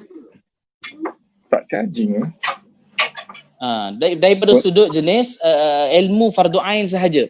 Jadi bila kita sebutkan tadi sepatutnya orang laki-laki lah. Sebab kalau kita tengok hidup berkeluarga yang menjadi ketuanya adalah laki-laki. Ar-rijalu qawwamun 'alan nisa. Laki-laki itu berada di atas orang perempuan. Bermaksud dia yang menguasai dan mengetuai keluarganya daripada sudut ilmunya, daripada sudut adabnya, daripada sudut hukum hakamnya sepatutnya dia yang kena bagi pada ahli keluarganya. Jadi bila kita sebutkan tentang orang laki-laki tak mampu nak memberikan ilmu, sebab itu kalau kita tengok orang perempuan ni yang lebih banyak ilmu daripada suami. Dah orang perempuan ni pula yang kena mengajar orang laki-laki. Tapi dalam Islam sebenarnya tak salah lah dalam bab ini. Cuma kita jadi orang lelaki tu dah dikira sebagai bukan lagi ar-rijalu qawwamun 'alan nisa lagi dah.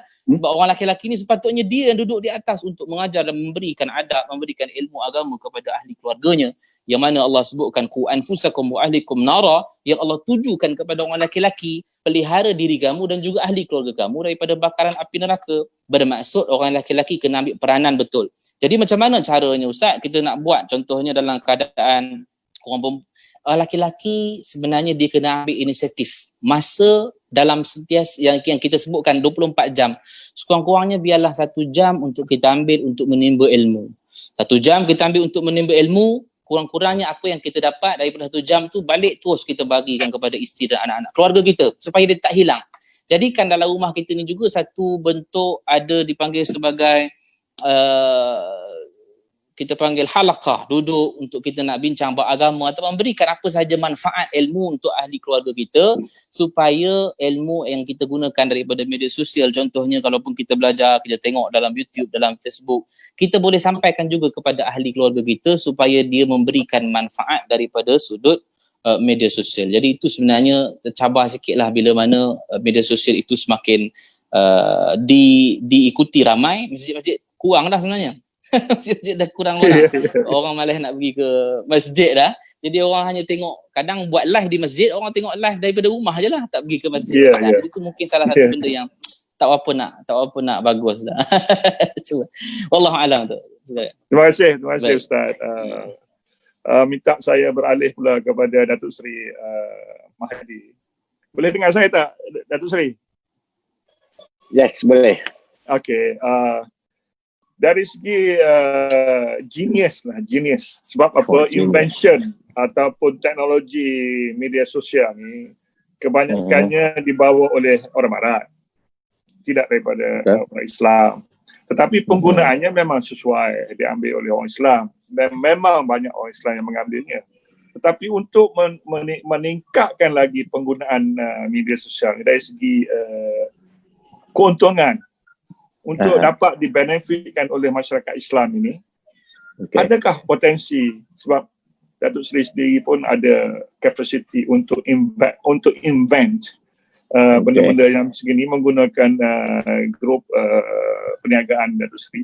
Adakah strategi Datuk Seri sendirilah bagaimana untuk menggunakan media sosial ini untuk benefit kepada dari segi perniagaan kepada orang Islam supaya kesan positif tu lebih banyak daripada kesan negatif. Yang sekarang ni kita nampak banyak kesan negatif, tapi itu tak apalah. Kita nak mencari sesuatu untuk mencari kesan atau strategi atau focusing di mana ada kesan positif dari segi perniagaan. Silakan. Okey. So kalau tanya saya, jawapan ringkas memang sangat media sosial ni boleh memberi kesan terhadap perniagaan seseorang. Especially kalau orang tu buat berniaga, buat bisnes, so memang perlu ada media sosial. Tak kisahlah Instagram ke, Facebook ke, Twitter ke, broadcasting ke, website ke, billboard, advertising, semua tu pun dalam media juga. Even television, advertising, semua tu termasuk. Macam contoh dekat Financial Engineers Group, saya buat satu advertisement dekat depan KLCC. Kalau mungkin Cik Man, Ustaz kan pernah pergi dekat NZ Career House tu, ada billboard yang sebesar-besar billboard tu kat depan KLCC. So adalah muka saya sebesar-besar kat situ. So kita buat advertisement kat situ under media sosial. So waktu kita buat benda tu, alhamdulillah dia punya keuntungan dia semua sangat Masya Allah. Dia punya marketing dia tu sangat menjadi. Menggunakan salah satu medium which is billboard, marketing through billboard. So media sosial boleh jadi sebagai marketing utama untuk seseorang tu buat bisnes. Contohlah makcik-makcik kalau buat kerepek sekalipun. Saya nak kongsi sikit lah waktu PKP ni, ramai orang yang kata yang efek, yang terduduk and so on. Tapi sebenarnya bagi saya sendirilah, saya dengan beberapa kawan-kawan saya, sesiapa saja yang menjual, yang WhatsApp ke, yang DM ke, yang apa ke, so far alhamdulillah semua saya beli. Semua saya beli. Rumah saya penuh, mak saya pun macam, ya Allah banyak yang beli. Tapi kita beli untuk baik orang lain, untuk sedekah so on kan. Tapi apa saya cuba sampaikan, kalau tak ada media sosial, kalau orang tu close mind, yang saya cakap tadi tu, kalau tak adapt changes, dia close mind, dia tak nak ada media sosial. Bagi dia rasa macam pening dah, tak nak lah, susah lah nak buang masa lah, tak pening lah, aku tak mau lah buang masa dekat media sosial. Sebenarnya bukannya buang masa, tapi sebenarnya investment. Ramai orang ada dua perkara kena tengok. Kalau seseorang tu tengok masa dia terluang jadi buang masa lah akan dapat. Tapi seseorang tu rasa masa dia invest dan akan dapat keuntungan dalam bidang perniagaan dia, itulah dia akan dapat. Contoh macam staff jugalah, staff. Kita letak staff. Kenapa orang letak staff? Ramai businessman especially, orang berniaga. Saya buat kajian sendiri. Saya nampak banyak orang yang berniaga ni tak nak ada staff.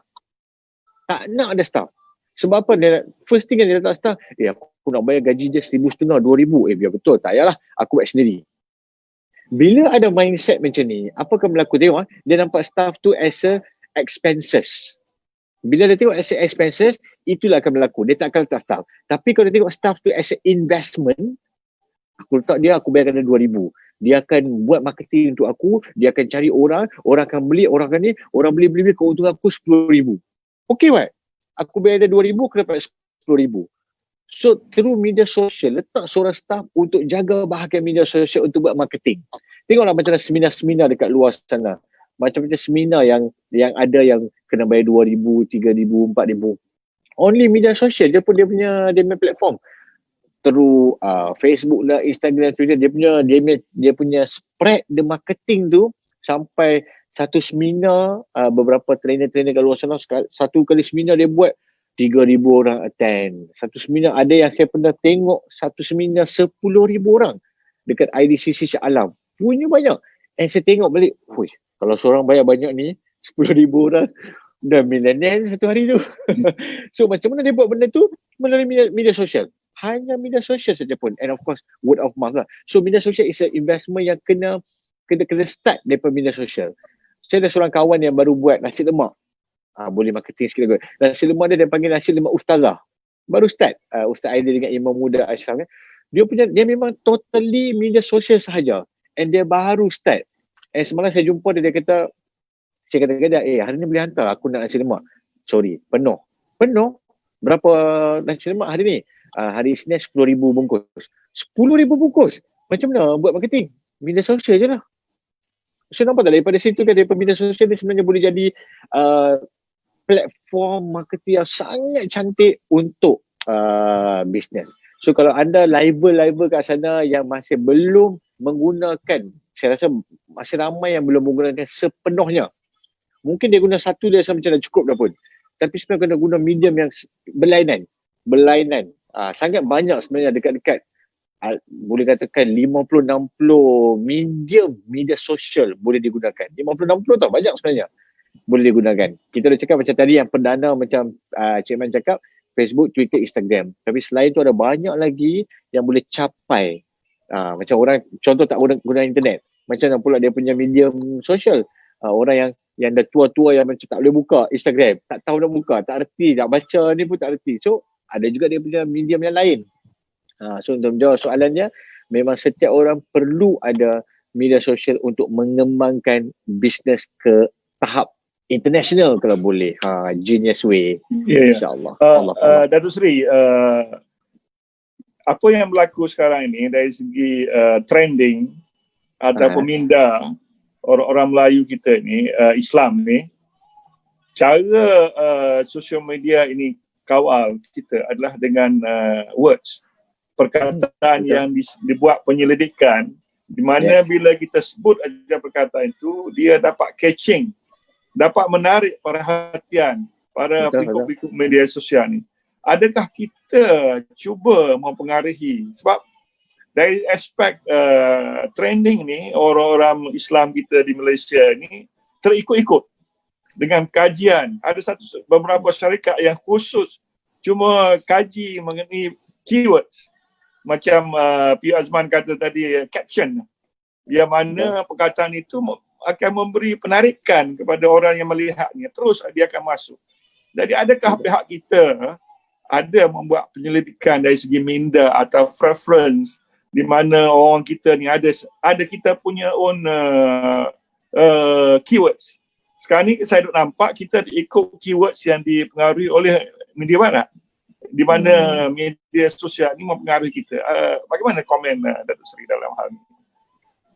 Dia kena ikutkan marketing words ni, sebenarnya banyak marketing word yang boleh catchy. Macam Prof cakap tu betul lah. Kita kena, sebab orang akan tengok yang depan saja tau. Orang tak akan tengok yang bawah.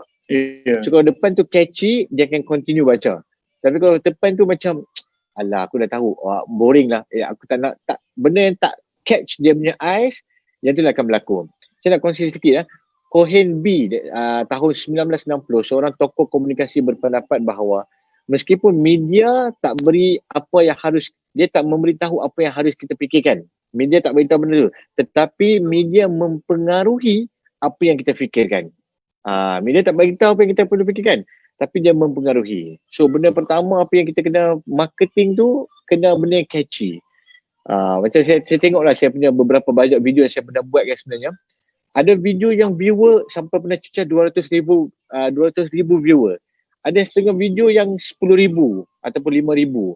So saya kaji macam mana. Sebab saya pun, kita macam trial and error juga. Mungkin Cik Man tak tahulah, mungkin dia ada dia punya kajian sendiri. Tapi boleh kata trial and error juga. Saya tengok Cik Man punya ada setengah yang macam wah, viewers sangat banyak. Tapi ada setengah macam biasa. So macam mana benda tu berlaku? Sebab mungkin dia punya catchy part, dia punya yang cover. Kalau Instagram contohnya, cover dia apa? Orang tengok benda pertama tu macam, apa ni, nak tahu lebih. Kalau kita letak cover biasa ataupun yang normal, orang macam sekali lalu je lah, orang tak tengok kita punya marketing, kita punya posting. So sangat penting untuk buat benda tu. So media sosial ni kena guna cara yang sample. Sebab sekarang ni orang dewasa pun guna, budak-budak guna, kanak-kanak guna, semua guna. Pasal kita pergi mana-mana pun, kalau kita pergi masjid, ada dah pun tulis siap dah pun, jangan guna handphone. Sebab everywhere kita akan guna media sosial. So media sosial sebab apa? Budak pun ada, dewasa pun ada, orang tua pun ada. So benda tu sangatlah perlu digunakan dengan cara yang betul. Kalau tak, Betul, ya. Habis.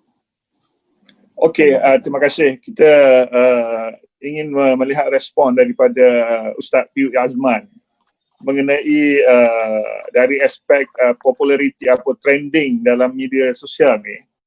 Ustaz, mana Ustaz ni? Ustaz Piyu Azman. Saya Mikrofon Ustaz. Saya nak terlupa nak unmute.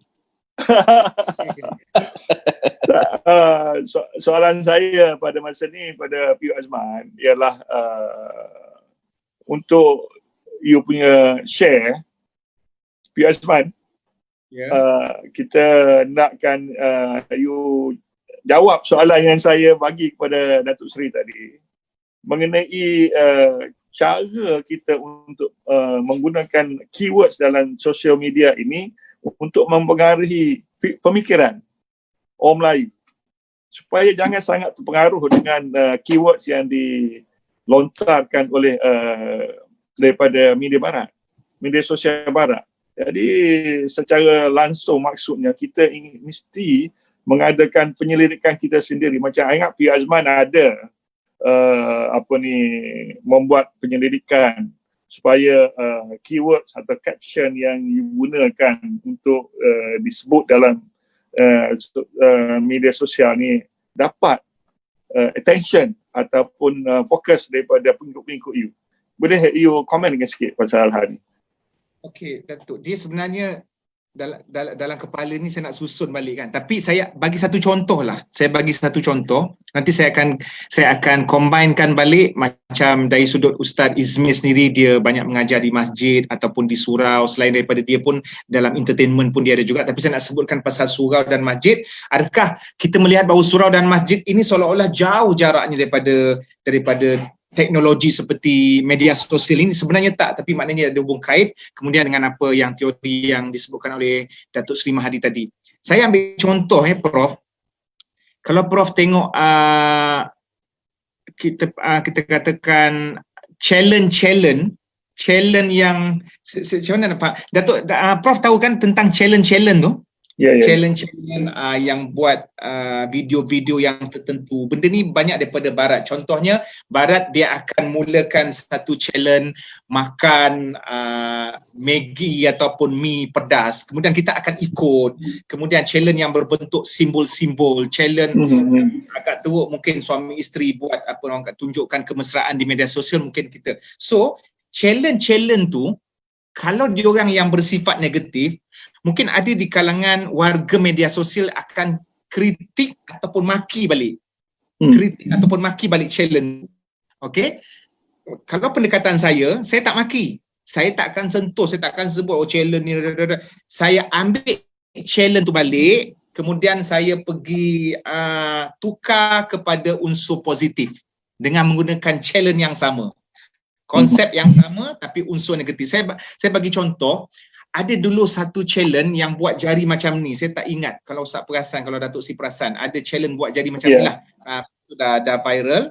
Jadi ramailah di media sosial kata, oh challenge buat jari macam ni ada menyerupai Yahudi, konsep mata satu, Freemason apa semua bla bla lah. Okey, saya tak nak campur pasal benda tu. Saya tak sebut pasal Freemason, saya tak sebut pasal, tapi saya buat juga satu challenge yang berkenaan dengan jari, tapi bukan dekat situ. Saya tunjukkan cara tunjuk dalam tahiyat akhir. Jari yang mana kita nak tunjuk?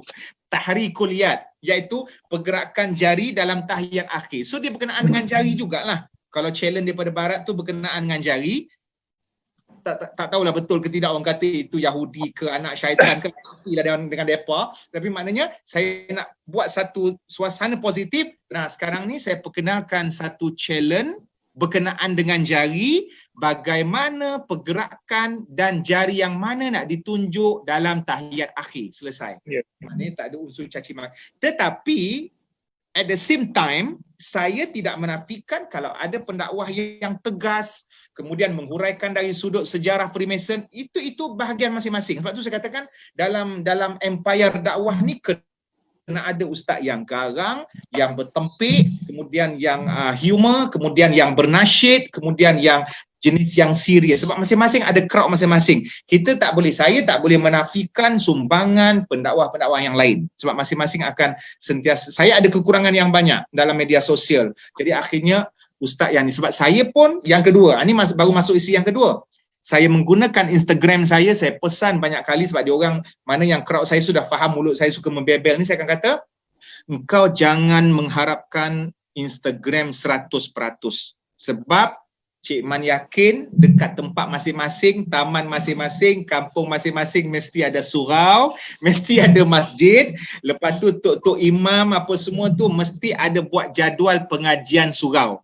Jadi tolong pergi ke sana, jumpa tok guru dekat sana sekali dalam seminggu sekali. Memang tak ada alasan. Diorang tak ada alasan, Prof. Maknanya dalam kemajuan teknologi, sibuk sekolah, sibuk kerja ke college, takkan, bahkan kalau siapa yang sibuk sekolah, ada surau sekolah yang asrama.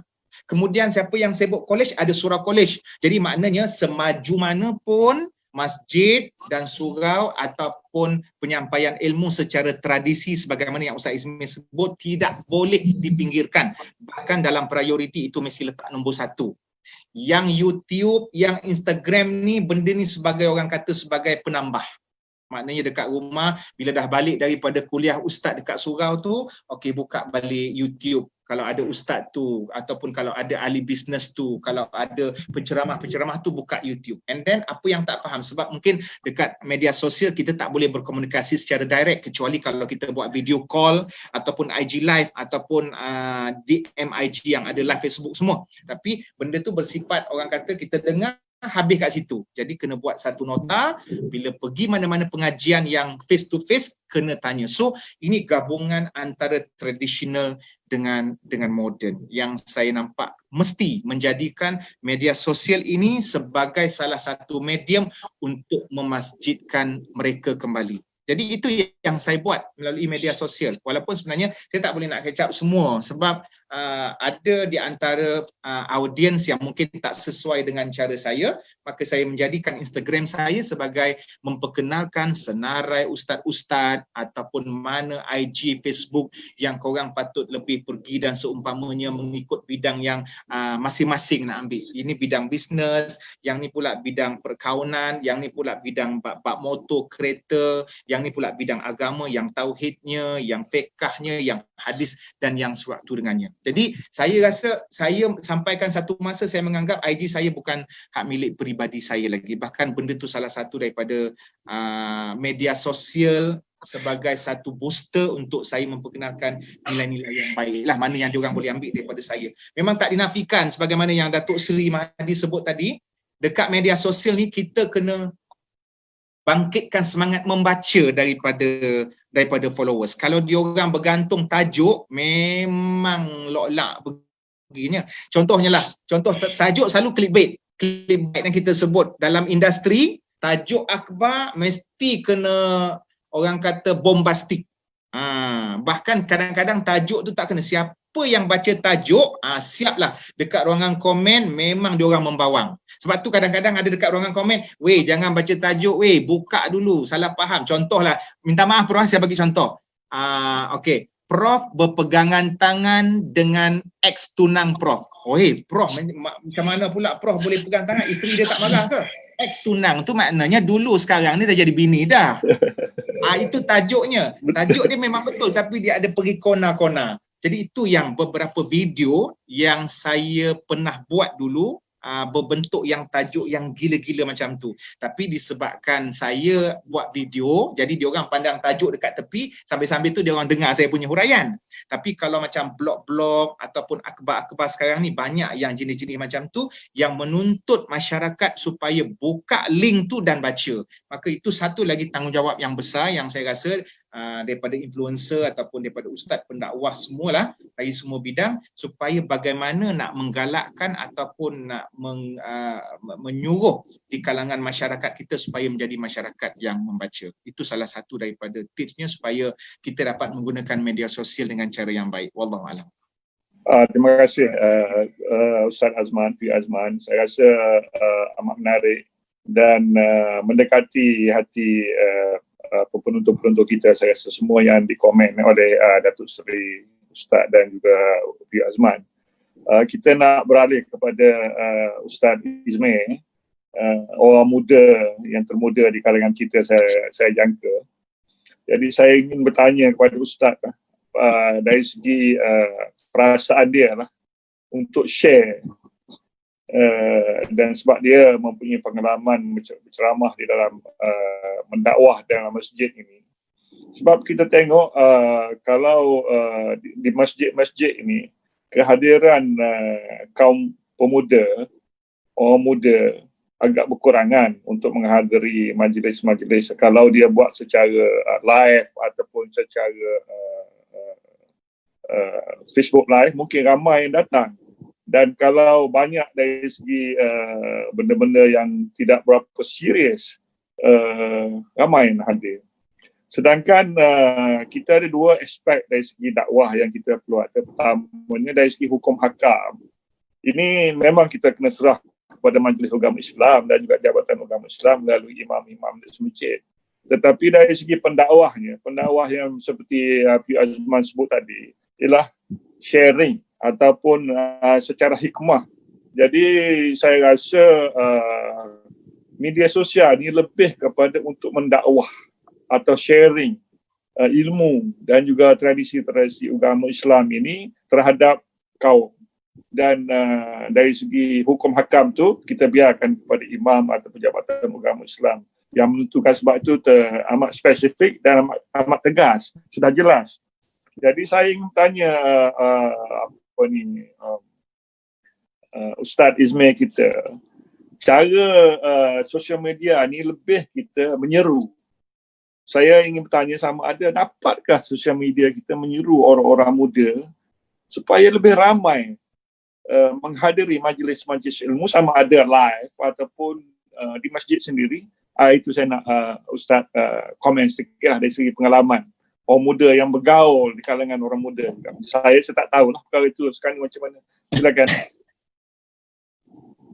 Okey, baik. Terima kasih Prof. Dr. Sri, Cik Man. Kita bincangkan tentang orang-orang muda, especially-nya mengenai tentang tarikan untuk kita nak membawa dia ke masjid contohnya, ataupun membawa ke dalam majlis-majlis ilmu, supaya mereka yang muda-muda ni dia tidak membuang masa dengan perkara-perkara yang kita panggil yang lara, tak ada manfaat. Jadi sebenarnya dia bukan daripada sudut masjid saja. Masjid salah satulah, sebab masjid ni sebenarnya dia bukan masjid, dia tak boleh nak kata masjid hanya untuk solat saja, bukan.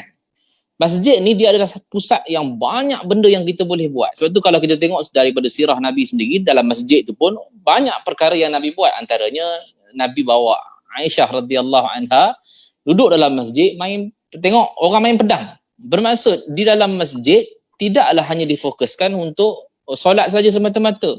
Mungkin apa yang kita boleh kaitkan dengan zaman sekarang ini, masjid perlu dihidupkan daripada sudut bukan saja solat fardu, tetapi perlu dihidupkan dengan macam-macam aktiviti. Saya ingat kita pun ada satu sahabat yang banyaklah kita punya geng-geng yang kita buat, antaranya carnival geng masjid. Saya ingat Cik Mas sendiri pun masuk dalam join juga dalam carnival geng masjid ni, yang dia orang buat 2 hari 3 hari contohnya duduk di masjid, yang pelbagai aktiviti ada. Maksudnya daripada sudut bukan saja ada solat, tapi mungkin ada perniagaan ataupun dia buat contohnya aktiviti-aktiviti permainan untuk kanak-kanak ataupun aktiviti-aktiviti yang boleh menarik orang-orang muda yang datang disebabkan aktiviti yang ada. Antaranya juga nasyid yang kita boleh buat, tapi bukanlah di dalam masjid, di luar pengkarangan masjid. Macam-macam aktiviti kita boleh buat, antaranya memanah, antaranya mungkin kita boleh buat dengan budak-budak punya permainan supa dupa contohnya. Mungkin kita boleh bawa maskot Didi and Friends ke contohnya. Sebab itu boleh menarik untuk datang ke masjid pada waktu itu. Yelah, kita tak katakan pada waktu, alah Ustaz, kita buat sekarang ni pun mungkin waktu tu je datang. Tak, kita buat tu hanya untuk nak menarik pada awalnya. Saya sebutkan tadi, dah ramai-ramai datang. Takkan Allah tak bagi sedikit di antara mereka ni tercetus untuk jadi orang yang cinta kepada masjid. Walaupun kita tak sebut tentang media sosial lagi, kita sebut tentang peranan masjid untuk menarik orang dulu. Sebab tu bila peranan masjid kita sebutkan tentang dia bukan saja untuk solat, tapi macam-macam aktiviti kita boleh buat supaya kita tarik. Dan berkemungkinan orang yang selalu lalu di masjid tu, dia akan tengok, apa yang masjid ni buat ni? Ramai orang, parking pun susah.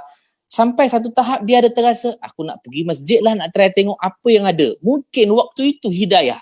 Sebab tu yang mana yang Imam Cik Man sebutkan tadi ayat Quran, innaka la tahdi man ahbabta walakinnallaha yahdi man yasha.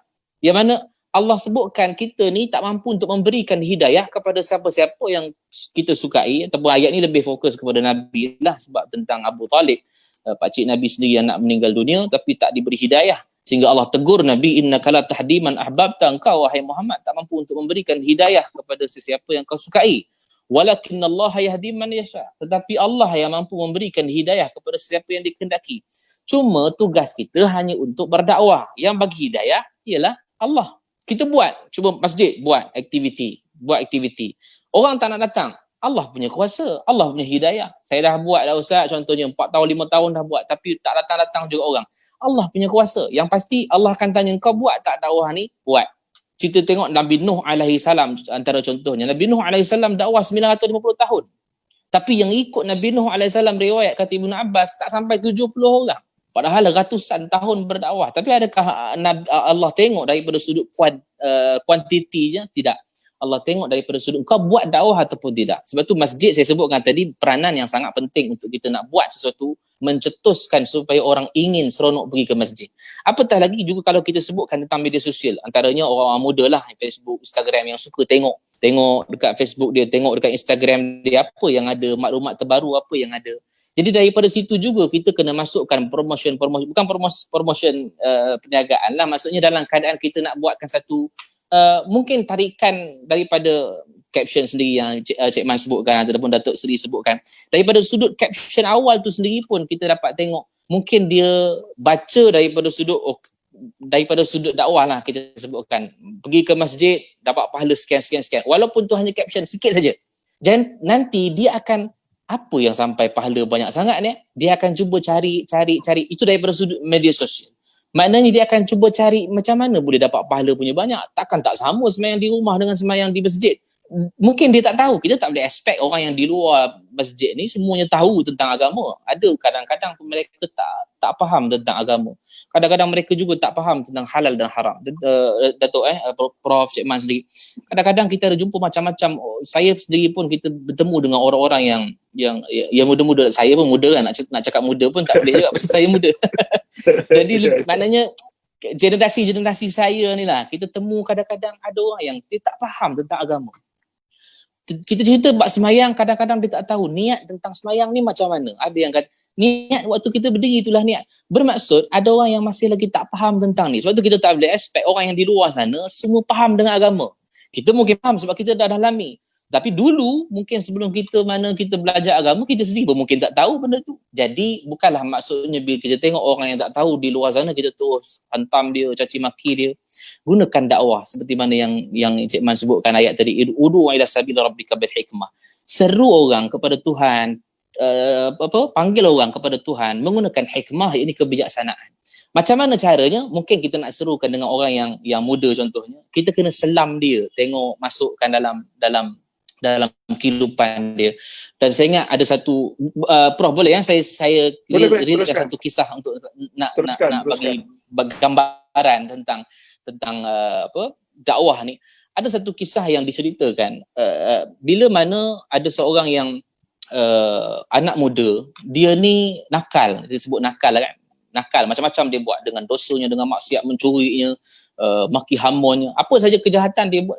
Sampaikan mak ayah yang duduk dengan dia tu, maksudnya dia duduk dengan mak ayah dia di rumah tu, sampai naik malu, sehingga kan dia rasa malu dengan jiran-jiran sebelah. Pasal anak muda ni tadi bukan saja dia buat kerja jahat kat luar, malah jiran-jiran dia sendiri pun dia cari pasal, gaduh dengan jiran sebelah, sampai mak ayah ni jadi malu. Akhirnya dia ambil keputusan, mak ayah ni ambil keputusan untuk pindah ke rumah yang lain, pindah jauh sikit daripada tu, bawa sekali lah dengan anak-anak yang nakal tadi. Bila sampai di rumah baru ni tadi, Allah nak bagikan takdir lah, maknanya hidayah.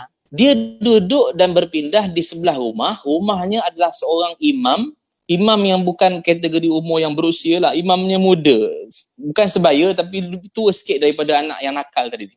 Dan bila mana dalam keadaan dia berpindah, dan bila imam muda ni tadi tengok anak muda yang nakal ni tadi, dia tengok, saling kenal dulu, tanya nama, duduk kat mana, bagaimana semua. Dan imam muda ni tadi dia nak mulakan dia punya taktikal untuk nak berdakwah. Sekali pun dia tak pernah suruh, kau dah semayang ke belum? Jomlah ikut aku pergi masjid. Walaupun dia ni adalah seorang imam, dia tak pernah suruh pun. Sebab ini juga adalah hikmah, kebijaksanaan. Bermaksud kalau dia tengok anak muda yang nakal ni tadi, dia buat benda, contohnya dia repair motor ke, dia pun tanya, macam mana pasal motor ni? Bila kita selam di dalam diri dia akan rasa seronok dan dia akan rasa cuba nak kongsikan macam-macam. Oh macam ni lah Ustaz Imam, contohnya kan, motor ni kena macam ni. Contohnya kalau dia minat bola, kita selam dia tentang bola. Contohnya sekarang orang main game dekat handphone, kita kena selam cara dia, macam mana dia nak main. Kita pun tanya dia, ni button ni buat apa? Maknanya button ni untuk apa? Button ni untuk apa? Nanti dia rasa seronok untuk nak share dengan kita. Dan ketika itu dia akan jadi close, rapat dengan kita. Walaupun sebenarnya dia, sebab benda ni dia ambil masa lama, bukanlah hari ni dakwah, besok dah ikut kita je pergi masjid. Bukan. Mesti ambil masa yang lama dakwah ni. Jadi bila mana dah lama-lama ni, dia dah share macam-macam. Walaupun imam muda ni tadi tak sebut satu pun, jomlah ikut aku pergi masjid, jom janganlah buat jahat. Tak ada. Sehinggalah sampai dia jadi close, rapat. Anak muda yang nakal ni tadi, dia siap tanya soalan dekat imam ni. Imam, kalau seluar saya ni, kain saya ni kotor, boleh tak saya nak semayang? Daripada situ kita tahu dah hatinya tercetus nak pergi buat kebaikan. Tapi tak pernah seru pun untuk buat baik. Cuma hatinya tergerak sendiri. Sebab tu bila mana kita sebutkan, kita kalau nak berubah, mesti dekat dengan orang yang dah berubah. Dia akan join sama sekali dengan kita. Sebab itu bila mana dalam keadaan dakwah yang dia buat itu, sebenarnya satu benda yang dia tak menggunakan dakwah agama, tapi dia cuba join. Jadi ini anak muda yang kita sebutkan zaman kita sekarang ni. Kalau kita tengok media sosial sekarang ni pun, macam mana dia orang boleh fokus dengan media sosial dia orang. Kita pun sebenarnya kena join dan selam. Tapi janganlah kita selam, kita tu menyelam sekali, kita pula hanyut. Kita kadang-kadang tak boleh tahan juga kan. Masuk kita pun join sama sekali. Kita pula dah jadi kaki gamers. Bukanlah tak boleh, tapi dia berpada-pada. Jadi daripada sudut itu, dakwah salah satunya saya sebutkan tadi, dia kena menyelam sama, masuk sama-sama dalam aktiviti yang dia buat, supaya kita dapat close dengan dia. Waktu close dengan dia tu sebenarnya kita main peranan. Jadi saya sebutkan tadi pada awalnya, masjid main peranan untuk hidupkan, imarahkan masjid supaya orang luar yang tengok, ramai orang datang ni pasal apa? Pasal orang boleh, hati mereka tu boleh cenderung untuk pergi masjid. Satu lagi tentang media sosial yang kita ada sekarang ini, untuk kita tarik benda-benda yang ada di dalam media sosial itu supaya kita pikat mereka dengan contohnya video-video yang singkat-singkat. Sebab video ni kadang-kadang orang buat video sampai 1 jam. Kadang-kadang ada orang yang jenis dia malas nak tengok lama sangat lah. Kadang dia suka ambil yang pendek-pendek lah. Kan? 2 minit, 3 minit. Jadi boleh juga kita buat sebagai satu video yang ringkas dipanggil. Dan masukkan juga kepada dalam media sosial. Kadang-kadang bila kita buat video yang singkat itu yang menjadikan satu tertarik kepada orang untuk buat kebaikan. Dan mungkin daripada situ kita boleh tarik orang untuk pergi ke masjid dengan sebab kita ceritakan kelebihan-kelebihan masjid contohnya. Siapa yang mengimarahkan masjid, rupanya dia adalah orang yang beriman kepada Allah, beriman pada hari akhirat. Semua orang yang hatinya terletak kepada masjid, antaranya yang syabun lah, orang pemuda lah, wa syabun ibadatillahi azza wa jalla, syabun nasya'a fi ibadatillahi azza wa jalla, kata Nabi. Pemuda yang hatinya terpaut pada masjid, rajulun qalbuhu mu'allaqun bil masajid, iaitu laki-laki yang hatinya terpaut kepada masjid. Kita ni lah orang yang suka kepada masjid, maka dia akan duduk di bawah naungan arasy Allah. Pemuda tadi pun kalau kita sebutkan wasyabun nasya'a fi ibadatillahi azza wa jalla, pemuda ataupun orang yang muda yang kuat beribadatnya ketika waktu muda, dia juga antara orang yang duduk di bawah naungan arasy Allah. Jadi bila kita sebutkan tentang media sosial dia ada satu benda yang kita boleh target orang-orang yang tak pernah pergi ke masjid, supaya kita ceritakan kelebihan-kelebihan masjid, supaya kita boleh tarik dia daripada sudut media sosial itu sendiri. Datuk. Baik. Terima kasih Ustaz. Lama kita secara tak sedar kita sudah 1 jam 40 minit berforum dan kita sampai masa peringkat untuk meminta orang panggil conclusion ataupun satu penggulungan kata-kata daripada ahli panel kita sebagai penutup, dan kita bagi lebih kurang 2.5 minit setiap orang, sehingga 5 minit lah, kita ada 15 minit lagi. Jadi saya mulakan dengan minta Datuk Seri Mahdi untuk memberikan apa-apa yang dia ingin sebut sebagai conclusion. Kesimpulan. Kesimpulan. The conclusion regarding the media social ni sebenarnya, again saya nak beritahu, media social ni boleh jadi positif, boleh jadi negatif. So kita kena selalu menggunakan dengan cara yang elok. Kalau gunakan cara tak elok, contohnya handphone lah. Handphone kita guna cara tak elok, kita tak tahu nak guna cara elok. Contoh macam tadi saya cakap pergi masjid, pergi surau. Pasal apa dia letak stick tu, pasal orang tu tak reti nak silent pun. Media sosial, dah guna media sosial, respect lah orang yang sekeliling. Guna handphone tak ni. Saya pernah sekali semayang, tengah duduk semayang ni, konon tengah kusyuk lah. Sekali dengar pula ringing handphone, bunyi Doraemon. Perut lapar. Dia punya topik, dia jadi ringtone. Dia betul saya tak faham. Perut lapar. Saya jadi tak lapar, jadi macam lapar juga. Terus tak telefon. So janganlah menggunakan media sosial ni untuk mengganggu orang. Macam tadi Prof cakap, Ustaz cakap, perkataan ada doa. Kalau kita ulang perkataan tu, itulah yang akan jadi doa pada kita. So guna perkataan yang elok dalam media sosial. Perkataan kita kalau positif, itu akan menyebabkan orang akan ikut, dan juga kalau orang ikut, sehinggalah kita meninggal pun amalan itu akan berterusan. Macam kita tahu kan, 3 amalan yang akan berterusan walaupun kita dah meninggal. Salah satu adalah ilmu yang bermanfaat. Kalau kita bagi ilmu yang bermanfaat, benda tu akan berterusan sehingga walaupun kita dah tiada di dunia ni. Yang kedua adalah anak-anak yang soleh dan soleha, dan juga sedekah jariah. So pentingnya ilmu yang bermanfaat. So gunakan platform media sosial untuk jadikan ilmu yang bermanfaat, yang berguna. Kalau kita tak guna benda tu, kita akan terlepas benda tu. Sebab benda ni free, media sosial ni free.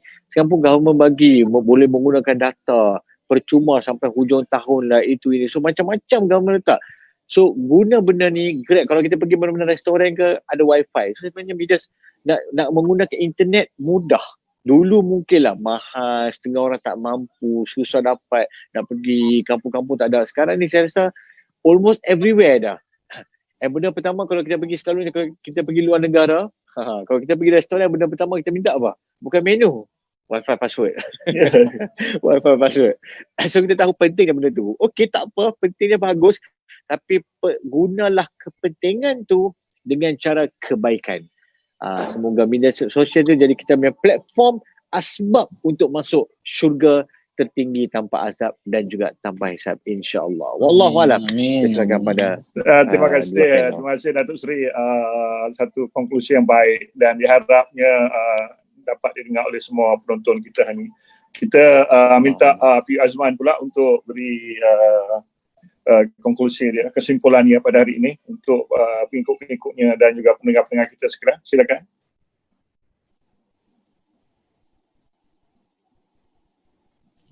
Mike, unmute. Cik Man, unmute. Saya memang feel betul, terlupa. Saya teringat satu kata-kata daripada seorang ulama besar, Syekh Yusuf Al-Qaradawi. Dia masih hidup lagi, berasal daripada Mesir, sekarang ni menetap di Qatar. Dia kata, yalah, walaupun dia seorang ulama yang usianya sama dengan usia Tun, 95, 96 lebih kurang macam tu, lahir dalam tahun 27, 26. Dia, walaupun dia seorang yang sangat usianya lanjut, tetapi pemikiran dia seorang ulama dan dia kena cover perkara-perkara yang berkenaan dengan hukum hakam seluruh dunia, menjadikan dia sangat up to date dengan isu semasa. Dia kata sesiapa yang menggunakan media sosial dan menulis perkataan-perkataan yang baik, memberikan pengaruh-pengaruh yang baik, sumber-sumber ilmu, maka dia juga berjihad. Jadi dia mensifatkan bahawa jihad ini bukan saja semata-mata kita pegang M16 di medan perang, tetapi jihad ini ialah kita berusaha melakukan satu perkara bersungguh-sungguh untuk memajukan agama. Sama macam doktor, dia berjihad dalam bidang perubatan, menghasilkan ubat-ubat. Sekarang ni COVID-19 kita pun mengharapkan ada dia punya penawar dia. Ekonomi, orang yang ekonomi berjihad supaya untuk memajukan ekonomi orang Islam, menghapuskan sistem-sistem riba dan rasuah. Kemudian dalam internet juga ada nilai kesungguhan, iaitu bersungguh-sungguh untuk menyampaikan sesuatu yang terbaik. Itu maksudnya itu yang sebuah kata-kata yang sangat berharga daripada beliau. Dan yang keduanya, saya nak petik apa yang Ustaz Ismail sebut tadi, hadis berkenaan dengan niat. Penggunaan media sosial ni sama juga, bergantung kepada niat kita. Hadis yang Ustaz Ismail sebut, innamal a'malu binniat. Kemudian analogi yang Datuk Seri Mahdi sebut, dia seperti pisau. Jadi kalau kita gunakan media sosial ni untuk kebaikan, dia akan jadi baiklah media sosial tu. Dan kalau gunakan negatif, dia akan jadi negatif. Cuma kita nak dominankan suasana positif itu memerlukan masa dan juga tenaga yang sangat-sangat berat. Tak mustahil, tapi makan masa. Jadi sebagai penutupnya, saya nak berkongsi satu hadis supaya memberi semangat kepada saya sendiri dan kepada semua, dan juga kepada seluruh netizen yang mungkin kadang-kadang give up, mungkin kadang-kadang depress ataupun stres menggunakan media sosial. Kita mulakan satu benda yang baik. Kita tunjukkan kebaikan di media sosial sebagaimana yang Nabi sebut, man dalla ala khairin falahu mithlu ajri fa'ili. Siapa yang menunjukkan kebaikan pada orang lain dan orang tu ikut apa yang dia tunjuk, walaupun sebenarnya dia tak adalah berapa nak baik sangat, maka dia akan dapat pahala sama sebagaimana orang yang melakukan. Dan pahala tu pula bukannya Allah bagi pahala orang yang tiru dia tu daripada pahala dia, tapi Allah maha banyak dia punya khazanah pahala. Terima kasih Prof, terima kasih Datuk Seri, terima kasih Ustaz. Minta maaf kalau ada kekurangan. Saya dapat banyak ilmu daripada perkongsian 3 orang. Assalamualaikum. Terima kasih. Terima kasih Fi Azman, Ustaz. Kita minta juga Ustaz Ismail, silakan bagi kesimpulan pada hari ini. Baik, terima kasih Prof, Datuk Seri, Cik Man.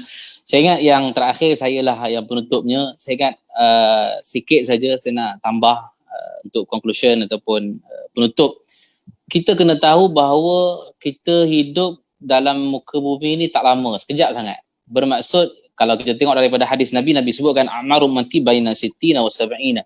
Umur umatku ini lebih kurang 60 tahun, 70 tahun saja. Bermaksud sikit sangat masa untuk kita nak buat kebaikan. Jadi bila mana kita memang hidup dalam keadaan zaman yang menggunakan media sosial ataupun teknologi ini, kita jangan bebankan diri kita daripada menambah dosa yang memang sebanyak-banyak dosa yang kita ada. Sebab masa sangat singkat. Bila masa sangat singkat, kita hanya boleh mencapai waktu untuk kita nak kejar pahala saja. Mana-mana kita buat kebaikan daripada sudut media sosial sendiri, kita ada kebaikan yang kita boleh buat. Macam kita dah bincang tadi, banyak dah 2 jam saya ingat kita bincang tentang kebaikan daripada media sosial. Nak share benda yang baik-baik. Nak tulis benda yang baik-baik.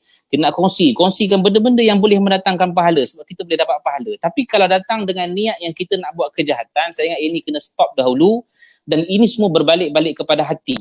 Walaupun dia orang yang solat, walaupun dia orang yang puasa, sebab banyaknya daripada sudut seruan kalau kita buka Al-Quran, yang mana Allah sebut dalam Al-Quran, bila Allah panggil ya ayyuhalladzina amanu, wahai orang-orang yang beriman, lepas daripada seruan itu kadang-kadang Allah tegur, kadang-kadang ijtanibu katsiran minaz-zann, contohnya, jauhkan kamu daripada sangkaan buruk, wala tajassasu, jangan kamu membuka aib orang, wala yadhabbatukum ba'dha. Sedangkan kalau kita tengok orang yang beriman ni beriman dah, tapi kenapa Allah kata jangan sangka buruk, jangan buka aib, jangan mengumpat? Sebab orang yang beriman ni bagus dah.